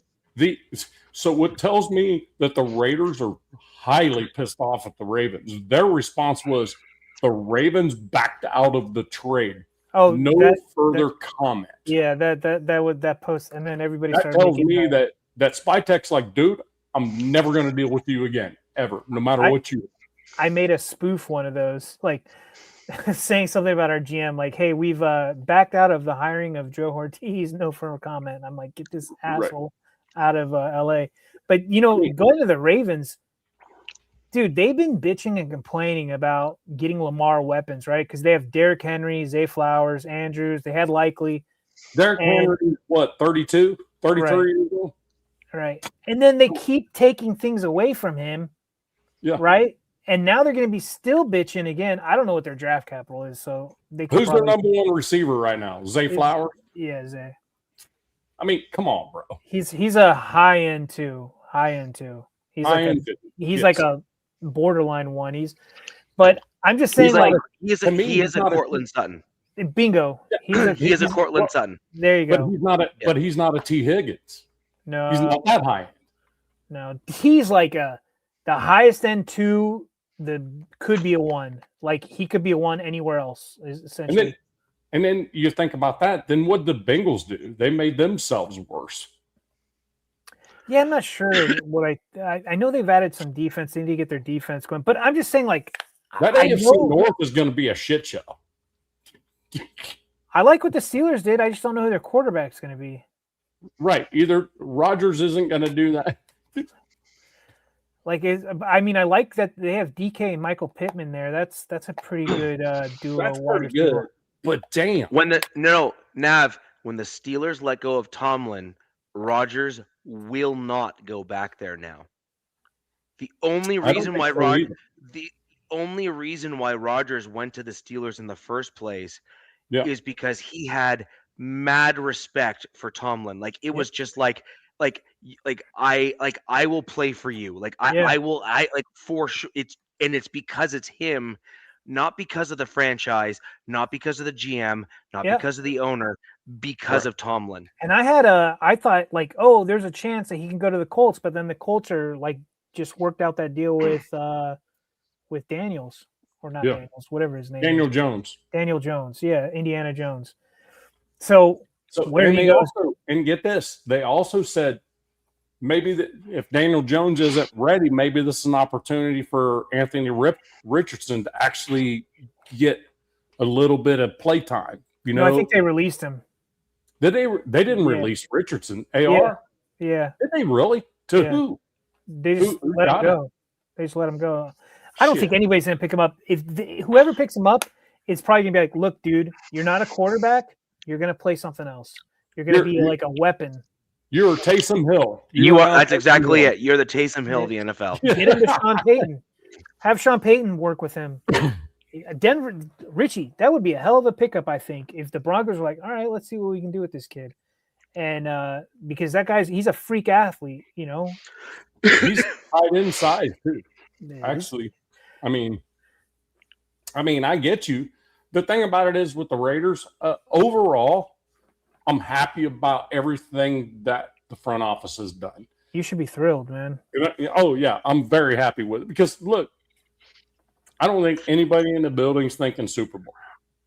Now, I'm looking at it though, and I'm starting to piece things together. I'm like, okay, Linderbaum, that right there just shut the JPJ discussion up. Yeah. He's a guard now. It's that simple until Linderbaum proves it wrong, right? So that surprised me, to be honest with you guys. Like I was like, he was drafted as a center, but they obviously were like, you're a better guard, dude. He pulls like a freaking maniac. He does. The dude goes out there and smashes everyone. But if I could send a message to JPJ right now, I said, you need to do everything you can to protect your head. Do everything you can. Guardian cap, whatever. I don't care if it looks stupid or not. Whatever, dude. Put a balloon on your head. I don't Did you guys see there's a team with the new Guardian caps? Did you see what they look like? Yeah. They look a hell of a lot better than those mushroom cap things that people are wearing. Yeah, I think I saw something where they realized if you fill those, instead of just blowing them up with just like compressed air, if you blow them up with nitrogen, they're actually more effective. Is that right? Yeah. Look, dude, JPJ and Linderbaum are going to be best friends. These two freaking Molly Hog dudes are going to be in the locker room talking about wrestling and probably become best friends. Mad at whoever's on that defense. They're going to be mad at the defense, dude. Just mad. This is not good for Richie's, mine, and our future Chiefs host. It's just not. And Colton's going to be healthy on the left tackle. I don't know why people don't talk about Colton Miller that much. That guy is damn good left tackle. The last couple of years, he's had some injuries that were kind of like, wait, what? I mean, where'd that come from? He just kind of. Look. You got him, Richie. Good job. We got a Chiefs guy. Yeah. There we go. They are a bunch of bitches. I completely agree with you. I don't agree with Chiefs fans very often, but I agree with you completely. You do not do that in the middle of free agency period. You do not do that to another team. If you say, I got it, and that's what you offer, regardless of what your doctors say, you just don't renege on them. You just don't. This dude. Do you know what? I have a theory, and it's not going to excuse the GM's actions. Well, I have a theory. Conspiracy theories, but we'll leave that at that. I think the owner of the Ravens stepped in. He's a very good owner, though. Biscotti or whatever. No, but did you hear him in his interviews in the offseason? Yeah. He kind of started to kind of do the, do you know who I am thing this past offseason after the Super Bowl. He kind of did the, trying to pull that kind of card this offseason, right? Yep. And so part of me wonders if he kind of pulled one of those with the GM. It's like, you just went ahead and tried to spend $30 million of my money for a dude that might not start the season. No. Right. The thing is, he was at Cabo and got back and realized freaking DaCosta brought this dude in the building. And he goes, why would you do that when we have this dude over here we don't have to give any picks for that's an edge rusher as well? But as an owner, he doesn't know that Maxx is not just an edge rusher. He's a defensive end. The dude stops the run. Mm-hmm. And he's one of the best in the business at that position. Correct. And that's what I'm saying is that the owner I think is one of those dudes that every once in a while wants to have a measuring contest with all the other folks in the building and just basically say, do you know who I am? What kind of measuring contest? Yeah, what is that? What is that? Well, it's a Richard. It's a Richard. Is it something like down south? That down south measurement? Yes. Gotcha. And I think the dude is very much egotistical when it comes to that sort of stuff. If you actually saw his interviews, let's just put it this way. He does not seem like the type of guy that's willing to have even an honest conversation about the nuances of football. That dude had an ego that barely made it through the doorway. Right. And you know what? Good on him. He owns the freaking Baltimore Ravens. So congratulations. I'm not even saying I'm saying you do you, dude. But the thing is that the product on the field has not been great the last couple seasons. Nope. And you're the owner of that too. They brought in a dumbass defensive coordinator, that Orr guy, whatever. He ruined their defense. Yep. Jesse's gonna turn that defense around. Even with or without Maxx, that defense is gonna be a force next year. But that offense, they already have on paper one of the better defenses. it would have been even way better with Maxx, but obviously, But their secondary got challenged constantly because they couldn't get to the quarterback. But I will tell you this: here's where the bullshit exists. There is no way the Ravens intended to bring Maxx Crosby and Hendrickson into the building at the same time during that free agency period. There is no smoke, dude. They're gaslighting us. There is no way. They weren't going to be able to do it. They think we're retards, man. Sorry, I said the R word. They think we're stupid. I looked at it and said, so you have 30 above the cap. You're giving 30 to Maxx. How you bringing Trey in at the same time? Then what do you have to remove? And you already removed Linderbaum. No, you know I think the issue is the owner was trying to, again, think that he's, the smartest fake mafia boss that exists. And he was literally trying to play that card. Be like, what do you mean? Blah, blah, blah. I'll put this out there. And it's like, dude, that's not even a believable alternative storyline. Like you're trying to make something up that's not even within the realm of possibility. And yeah, I think that the owner of the Ravens is probably the root cause of everything that happened with the Maxx no trade. Look.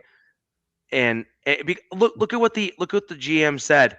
He's like, I was really excited to have Maxx in the building and blah blah blah and blah blah blah. Blah. And he's like, and well, yeah, it didn't work out. I mean, I think Richie, you could look at the root cause for all teams of their ownership. My team, my owner, they're cheap. They've been cheap. They've always been cheap since they've been in San Diego. And what has that got them? Nothing. So, hey, I'm going to end my Raiders rant with something I typically don't do. I'm going to quote a dude named Wasted Talent, who I love watching this dude. He hardly ever curses and stuff, but it's effing and stuff like that, but never hardly ever an F-bomb. He just says effing bums. And in fact, I've actually adopted effing bums a lot when I talk about people that aren't doing what they should be doing as a human being. Effing bums. The Ravens are effing bums. And I'll end it with that. My side of it. I'll say this. I will never say that in the city of Baltimore, but I agree with you. That is a bunch of crap. Is what that is. That city scares the shit. and now the owner is going to have to deal with the fallout. Yes. Of the decisions that have taken place, and then have a GM constantly telling him, "You've screwed us, dude." Yeah, I mean, yeah. And then he's going to say, "We're not screwed until we're actually screwed." And so it's gonna this is the sad part for the Ravens, right? It'll take the Ravens 2 seasons for someone like that owner to kind of finally realize that's unfortunate. Hey, I have an example. David Tepper in Carolina. He's finally realized, hey, look, I'm just gonna let the head coach and the GM figure this shit out. And oh, by the way, they're starting to win. Dude. They've made some really good moves too. And they made some hella moves. Yeah. Devin Lloyd. I mean, dude, watch out for the freaking Panthers. And Nav, the Panthers are going to be a problem in the South. Nav, on the bright side, he also really did prove to the CEO of Starbucks that those plastic cups are pretty durable. Right.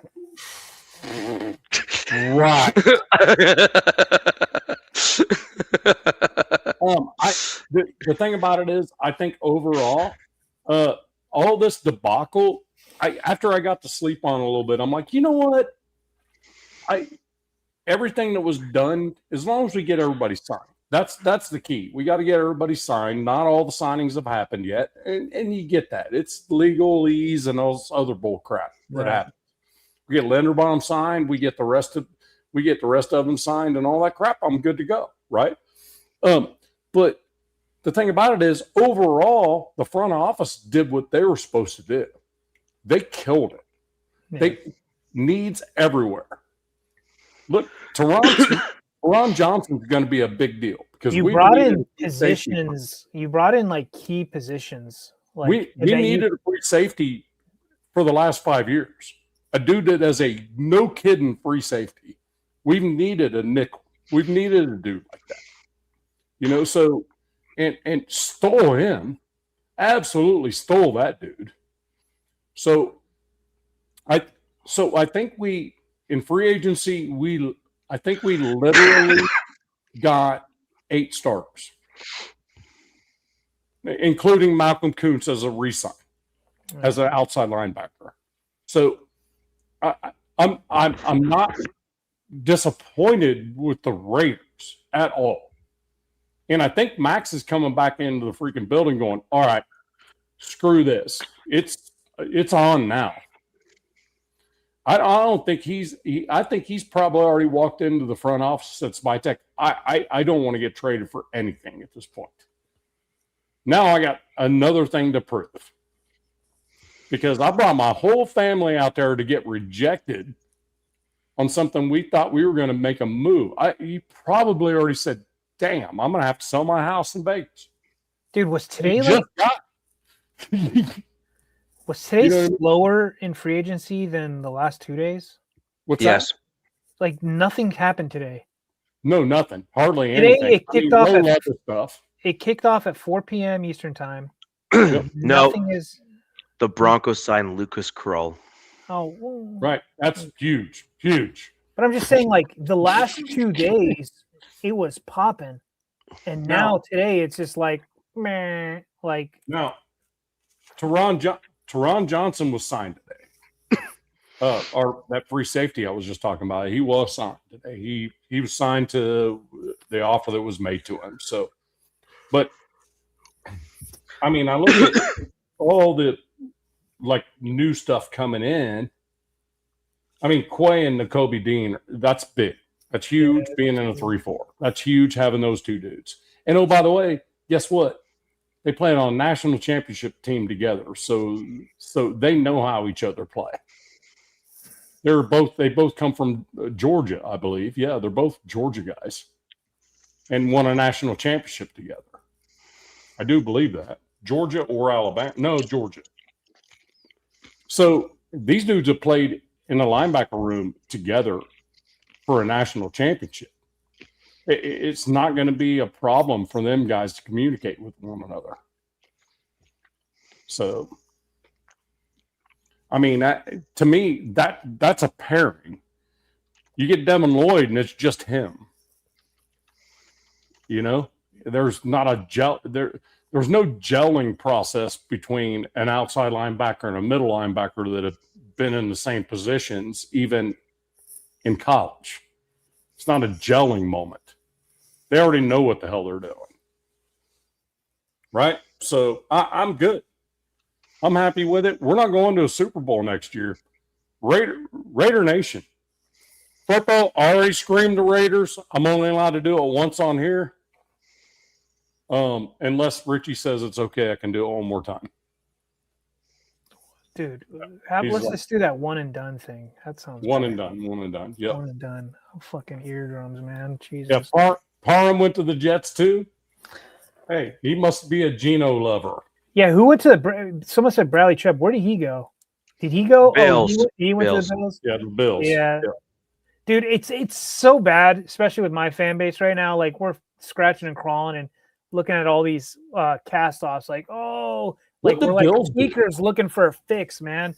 And what the Bills do anything? Didn't they do something on their defense? I'm trying to think that they upgraded their defense somehow.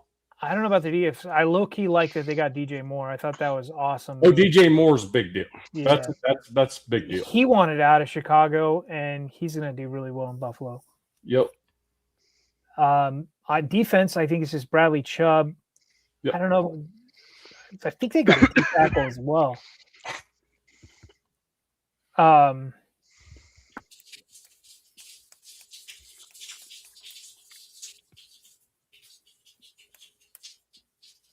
He didn't mute it while he pisses outside. Dude, when in Rome. When in Rome.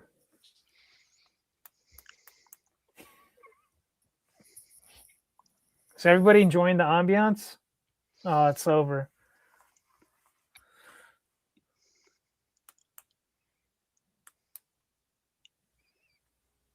So the AFC South's going to be a thing, right? What happened? How's the pee? Oh, no. I was tearing up boxes.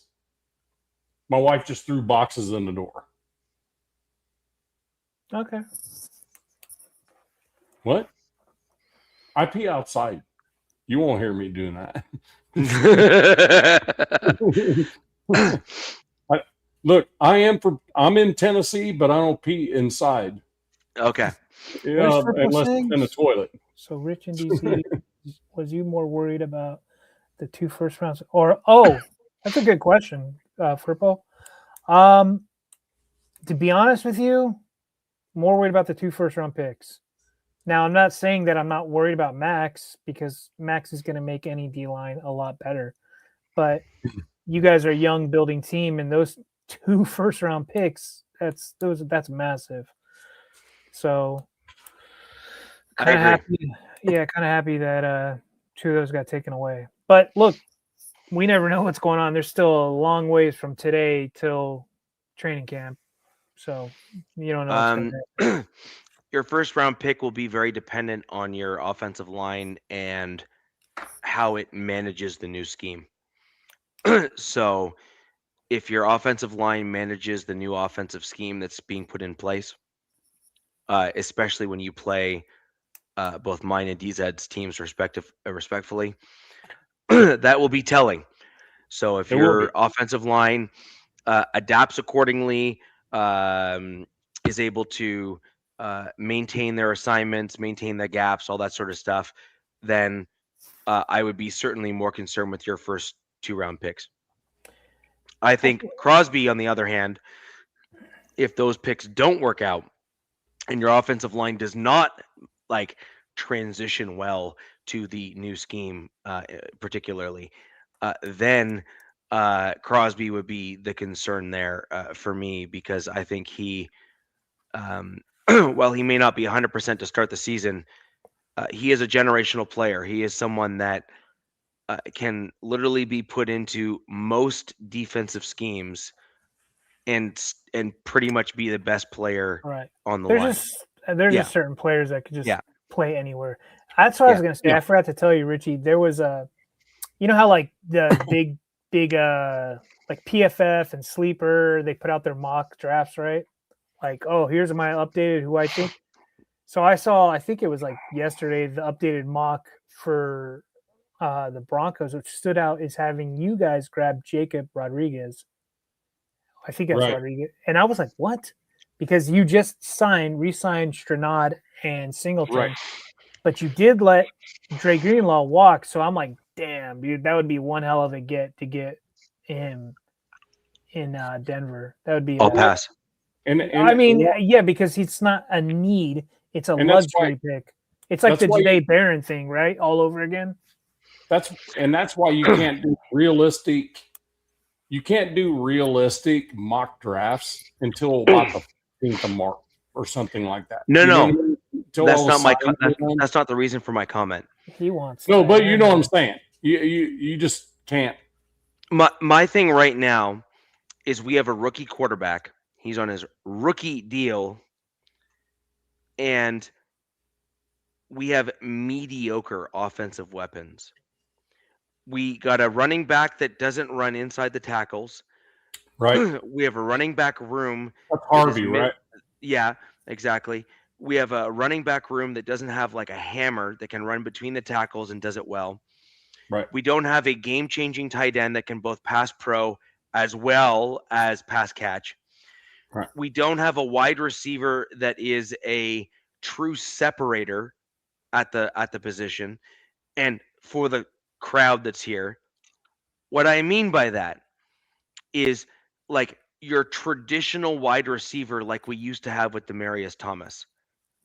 DT, when he was with our team, was 6'3" and like 220, and he No. would actually run head to head with the DB and literally be faster Yeah. than the cornerback Right. and separate with the ball like Wait. that. There's definitely some speed Bayou- this year, this draft. Hey, Bayou just said something. Y'all got Dobbs, right? He's Dobbs? talking. I think he's talking about J.K. Dobbins. Oh, J.K. Dobbins. Okay. Yeah, but Dobbins played. He needs to be a closer. I like want to you said say earlier. Dobbins played 10 games last year and was hurt for the rest. Yeah. You want that guy. Look, I've said it before. Bayou, I'll say it again just for you because I don't know if you were here earlier in the show. J.K. Dobbins for me is the best closing running back game that you want on your team. He's the guy that you want. He's the guy you want to bring in the fourth quarter with like 5 minutes or 6 minutes left in the game, and you want that guy closing the game for you at the running back spot because he'll break one off. He'll break a run off and get a touchdown and just like end the game like that. Yeah. And Somebody that's could. what You think the want. Broncos are shot at Love running back? Absolutely not, unless they trade up. No way. No. And Lee, I'm going to answer this a little bit more completely than what DZ just did. The long and the short of it is that there's not enough quarterbacks in this year's draft. Oh, tell me about it. To fill out that upper block that you would typically see teams go quarterback. And so what you're going to end up seeing is those really deep position groups. And by the way, I don't need to guess. I've already seen what GMs and owners do in the draft in the first round when there's a deep position group. We saw it last year, we saw it the year before, and we saw it the year before that. When you have a deep position group, those positions tend to go earlier in the draft because every team wants to make sure they get the guy that fits their team. And that was exactly it. CJ is one of my favorite running backs that's ever been a Bronco, period. I follow him on X and I message him every so often. So, anyways, there's some drama. There's some drama going on in StreamYard right now. Yeah. What is happening, dude? Yeah. So, anyways, with regards to the comment, I still maintain the 2 picks are my biggest concern, and JK, I will maintain, is a closer. He's not the guy you want to be your main guy. I could see Stowers. I think Sadiq's probably, or maybe Sadiq's still there.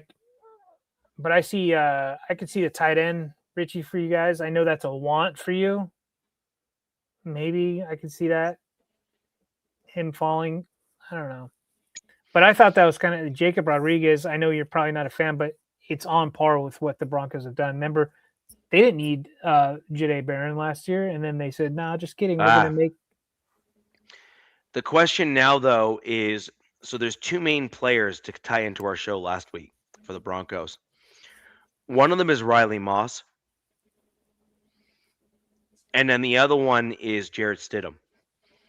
Jarrett Stidham is a starting caliber quarterback. Yes, in like a tier or 2 below that upper group, but he is a starting caliber quarterback in the NFL nonetheless.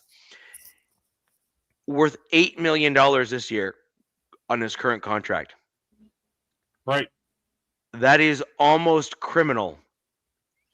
Right. Based on the amount that these idiots are getting paid that are not even close. Dude, we have Trey Lance as a free agent too. He's probably looking to. I doubt it. But.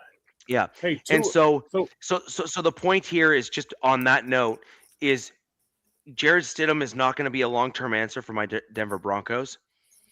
We're going to want to find like an Ellinger or someone like that, that's like that staple, like competent backup, but that we don't need to pay a ton of money to, we're going to want to try and find that guy. Stidham has already said he wants to try to start again at the NFL level.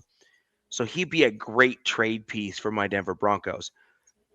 Secondly, I don't believe my team has the draft capital, or so the cap room rather, to spend on a Riley Moss. We're going to need to see where the Jahdae Barron experiment lands us. And we're going to need to find a way of gaining something for Riley Moss. Big E's getting into the weeds here, dude. Well, that's going to be in a little while. Yeah. Second and third round. So, hey, yeah. The draft stuff, I'm not even like in that realm yet, because hell, with what happened with Maxx right now, we haven't signed freaking Linderbaum yet. Dom, what the hell did the Chargers do that you said you liked? You know what I mean? We haven't signed Linderbaum yet. Yeah. Now, Teron Johnson, he's signed, but damn. I think they're like, the teams are like slow rolling the signings. They're getting everybody, like Linderbaum's probably, I don't know, but he's probably at home still or whatever. And they're like, hey, we're going to have you fly in on this day. And yeah, sure. We're going to do a big old thing for you. You know what I mean? But until it actually happens, after the thing that happened with Maxx, which is unprecedented, to be honest with you, that level of player with two first round draft picks on the line, that's a NFL game changer. So my thing about this might have Goodell's freaking attention, saying, hey, look, this whole tampering period, it isn't about you can change your freaking mind when you make these agreements. So I could see Goodell going, hey, if you're going to make these kind of trades, it needs to be on paper. And then you can make it happen after the fact. Nav, I guarantee you Goodell doesn't give a flying F. Oh, I bet he does, bro. No, Goodell only cares about is this making money. The aftermath, pouring out the league to the world. The aftermath of all this is going to be a problem for him. Well, he's going to hear the owners bitching and complaining, and he's going to be like, okay, I got to do something about it. Right. That's what's going to happen, because nobody's going to want to trade with the Ravens in any way, shape, or fashion with a thought process of moving forward after the trade, because they are known. Look, DZ, you even said it. It ain't the first time they've done this crap. No, I think it was 18 was last time, and then they did it in like 94 or 98. Yep. I think it was 98. So they're known to like last minute, like just kidding, and as an organization. Right. Now, and so what that comes down to, but not to this level. I mean, Maxx Crosby is a must-watch type of player. People watch Raiders games just to see what Maxx is going to do. Right. Especially fantasy and all this other shit. They just want to see how many sacks this dude. You know, and with legal betting, right? You know, people are betting on how many sacks the dude will get.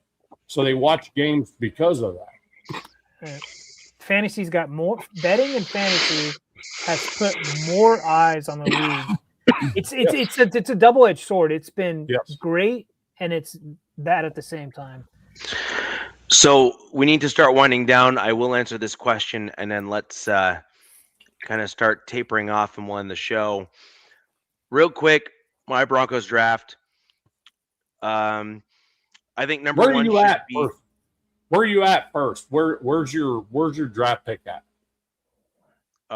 27? 28 or 29?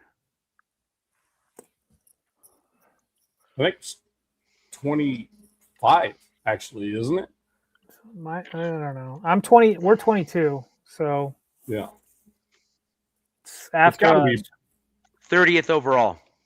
Oh, 30th overall. Yeah, that's why I was thinking Stowers or Jacob Rodriguez. They're probably going to be there. Those guys are top end, second round guys that are potentially coming in the first Right. round. Right. But if he's talking about having weapons, like Richie does not get what he wants. It's but- been proven. This but team does everything Look, anti-Richie. Nav, here's the problem. If the team did what I wanted us to do, we would have already been Super Bowl contenders like 5 or 6 years ago. well, it just means that we should have changed our career paths. Yes, but look, I'm in the tech space. I'm one of the rare Canadians that's pretty heavy into the tech space. I'm very analytical. I only care about numbers. I really don't give a crap about feelings or, oh my gosh, that person's awesome. Right. I was the earliest person on the get Justin Simmons out of my front yard kind of guy. Like I Right. hated Justin Simmons. I thought he was a selfish player. Everyone else in Broncos country was like, you're an idiot. And then he was cut and then no one picked him up. And I'm like, doesn't that tell you something?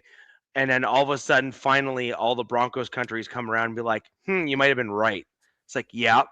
But to DZ's point, like, I have a plan and it revolves around the trenches.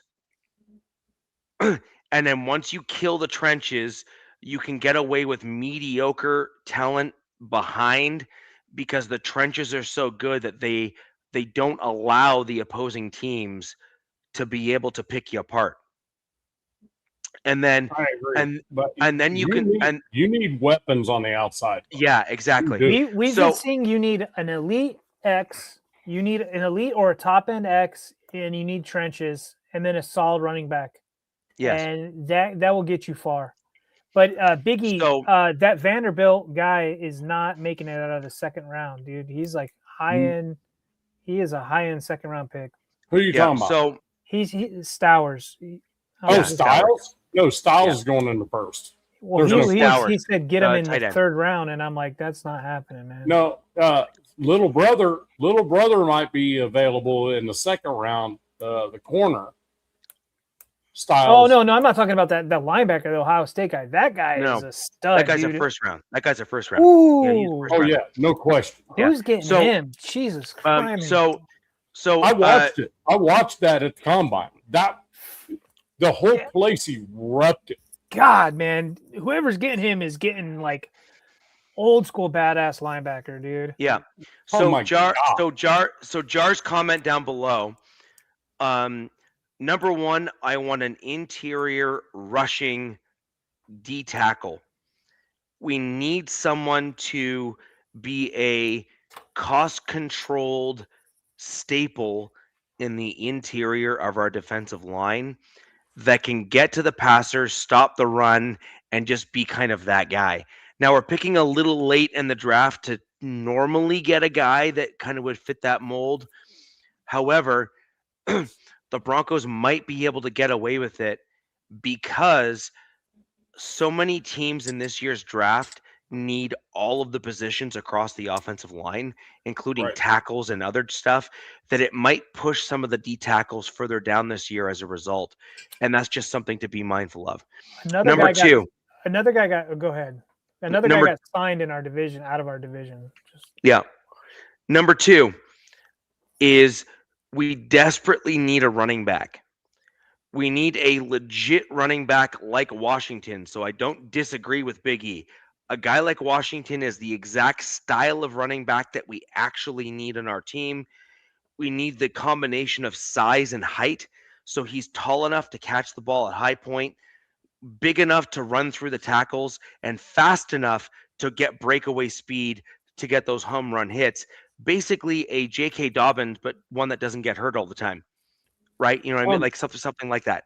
Yeah. And this is and Mike Washington, I watched that run. Yeah. And Jeremiah Love ran over to him and said, Joe, that is freaking. I mean, Jeremiah Love ran over to this dude and hugged him at the combine and said, wow, bro. And then number three, this is an unpopular opinion, or a popular opinion for me, unpopular in Denver, which means it's never happening. But the Denver Broncos desperately need a true mauler at the center position. It is one of the most critical positions on the offensive line. You need a guy that's quick cerebrally, and you need a guy that is physically aggressive if you want to be a run first team. The Denver Yes. Broncos have a significant advantage. We play in Mile High Stadium, 5280. There's a reason why that's the name of one of our staple podcasts here at the Yep. MHRT network. Yep. You are at elevation. So what you want to be able to do is run the football down your opponent's throats, and you don't even have to take my word for it that that's the way to win. My Denver Broncos in the John Elway era, which I can Nav, I'm tell ya. sure which you can tell me exactly what that was like, is that's how you win football games. Terrell Davis won so many football games with John Elway. So Yeah. many football games because the defense was just gassed by the third quarter. It was just they just couldn't handle Yeah. it anymore. Low key. And so those would be my three kind of like rough ordered guys in the first round at pick 30. However, if there's none of those types of dudes there that are like those elite players at any of those positions, I wouldn't be really upset or angry if we traded back into the top of the second. dude, that's my MO. I want to trade back. Like we Well- have so many needs in the trenches that I'm like, just trade back. But you need two to tango, right? You need another team. Well, And this draft doesn't have it where guys want to trade up for it because Right. of the lack of quarterbacks. So you're going to probably stick and pick, essentially. Maybe people will move around in the later rounds to get their guys. There's Yeah. a couple flyer. So I disagree with you there. Well, if Sadiq is there, okay. No, sure. no. It's not even that. There is Ione, one or two quarterbacks that are like second round dudes. the guy. Okay, I know what you're gonna say, but they're who's that second quarterback? Ty Simpson. Is that him? yeah, but he's second, well beyond. I've been hearing no. a lot about him. Like that poor guy, if he was a little taller, could very well be like second pick of the draft. I It heard could another be. guy. I just can't remember his name. He just doesn't That- have the reps though. He's another dude who doesn't have quite enough reps and quite enough like big wins Sure, attached to him. but here's That's the what it deal. comes down to. You trade up for maybe a second round pick and maybe a fourth to get a quarterback that you desperately need. And if they work out, you have a 5th-year option. Right. That's a win that most teams would take almost all day long if they're in that Right. position, because it's a risk worth taking for your team to potentially Right. excel. And so Right. I could see stuff like that happening, like the Broncos and in that kind of like lower section of the first. I mean, look at what the Ravens did. The Ravens saw Lamar Jackson slide all the way down to pick 30. I think it was 31, wasn't it? Yep. And they traded back into the very bottom of the first and picked Lamar Jackson. And look, you can love him or hate him. It doesn't really matter. The point is, he is their franchise quarterback for the time Right. being and everything. And the Ravens got that 5th-year option for making the moves they did. Well. So No, it is I what it agree. is. I agree. My thing is this: the Raiders did exactly what they needed to do in this offseason so far. Exactly what they need to do. The rest comes from the draft. Look, I will tell Raider Nation this: Mendoza is there. Next year's a question. Mendoza will be the number one pick. There's not going to be a trade back on that. No, It's not going to happen. Yeah. It's there's far too many tea leaves that are already It in shouldn't place. even start the draft at 1. It should just start at 2. They should just be like, Started at 2 because it's a done. It's all but a done deal. But I will tell you this: I will not be happy until I wake up tomorrow or at the end of the day tomorrow, and all these free agents that we got are signed, I won't be happy. I think just it's going to be a process. I think they're going to just like give them. Yeah. I won't be happy until they're all signed because of what happened with Maxx. But I'll tell you, I will tell the Raider Nation this: with what happened to Maxx, bringing his entire family with him, bringing his wife, his dog, you know what I mean, into the building. Yeah, it's pretty shady, man. Nah, I guess we're not going to do that. That dude's pissed. And I'm going to tell you what, if he comes back to any form close to Maxx Crosby, he's going to be pissed off the rest of his career, and he's probably going to be a Raider his entire career. And you said they don't play. So if Maxx is a Raider, say in 27, that's when the Raiders play the Raiders. Yeah, they play him in 27. And that's going to be bad. That's going to be good. I hope he's there. Just to watch that, that's going to be popcorn. And how do the Ravens think they got better getting Trey Hendrickson and getting rid of their starting center? I mean, how do they think I know you don't want to hear this. I know you don't want to hear this. Trey can still ball, right? Like, he's a pass rusher. Pure pass rusher. There are a lot of there's centers that they can probably get in the draft. Now, look, starting a rookie center is not ideal. Risky. Yeah, it's very risky because you need somebody who can ID stuff. So, and then Lamar, he's got that wiggle room where he can do some little magic, but he's getting older and up there. But I agree with you overall, Nav. Like, very bad look on the Ravens organization. Mm-hmm. No. I mean, just from the Raiders' perspective, we did very well. We're not. Yeah. I don't think if anybody in the Raider Nation right now tells me we're going to the Super Bowl, and you say that, I'm going to delete you from my channel because that is not the plan at all. The plan is to get better and grow and get young. Not old, get young. Now, Maxx was part of that plan as far as that. But I'm pretty sure Spytek said there ain't no way this dude leaves without 2 first rounders. And somebody offered it, went over there. Spytek's like, look, dude, he's coming off a meniscus tear. A completely torn meniscus, which is a lot of times a degrading thing for a lot of defensive ends. Strahan, JPP, just name them.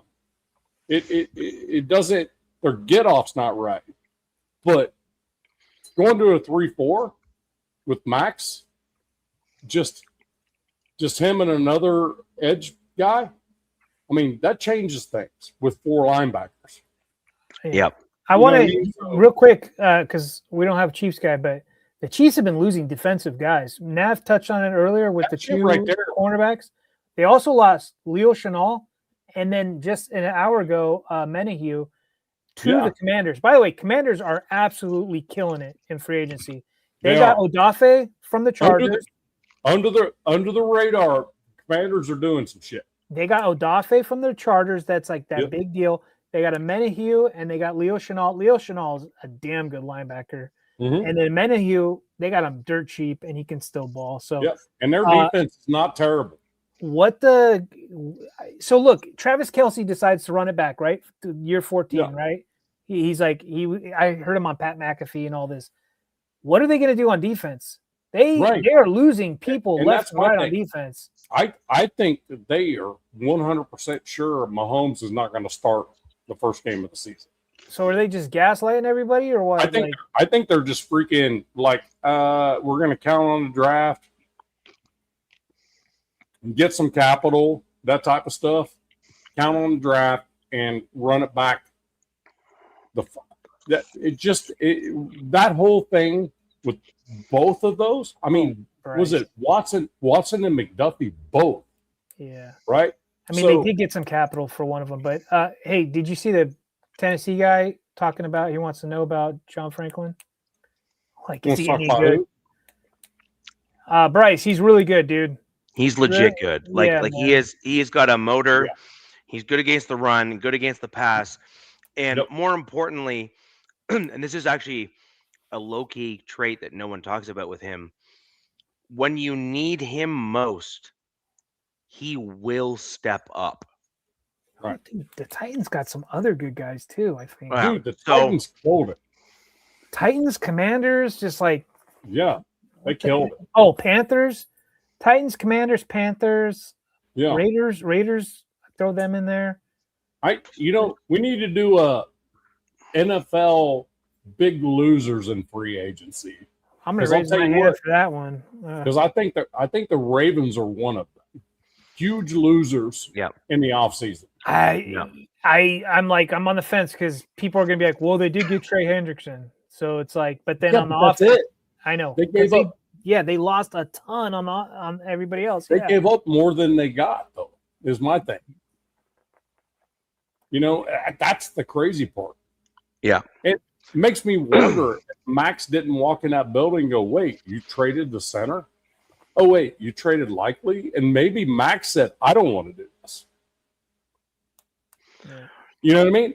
Well, We're already all things being said, I think that was we covered off everything in the show. Pretty much. hopefully have better stuff to talk about next week. And I'm hoping there's going to be some other interesting topics we can get into next week. Maybe some trades, because I think that we're going to start seeing those sorts of things happen a little bit more now that people have a better idea of where their cap's at versus not. And then they're going to start looking at what we couldn't get done and then what draft capital we're willing to give up to get certain talents. Gotcha. So That ain't happening. anyways, overall, great show. Thank you all for joining. We've had a great chat.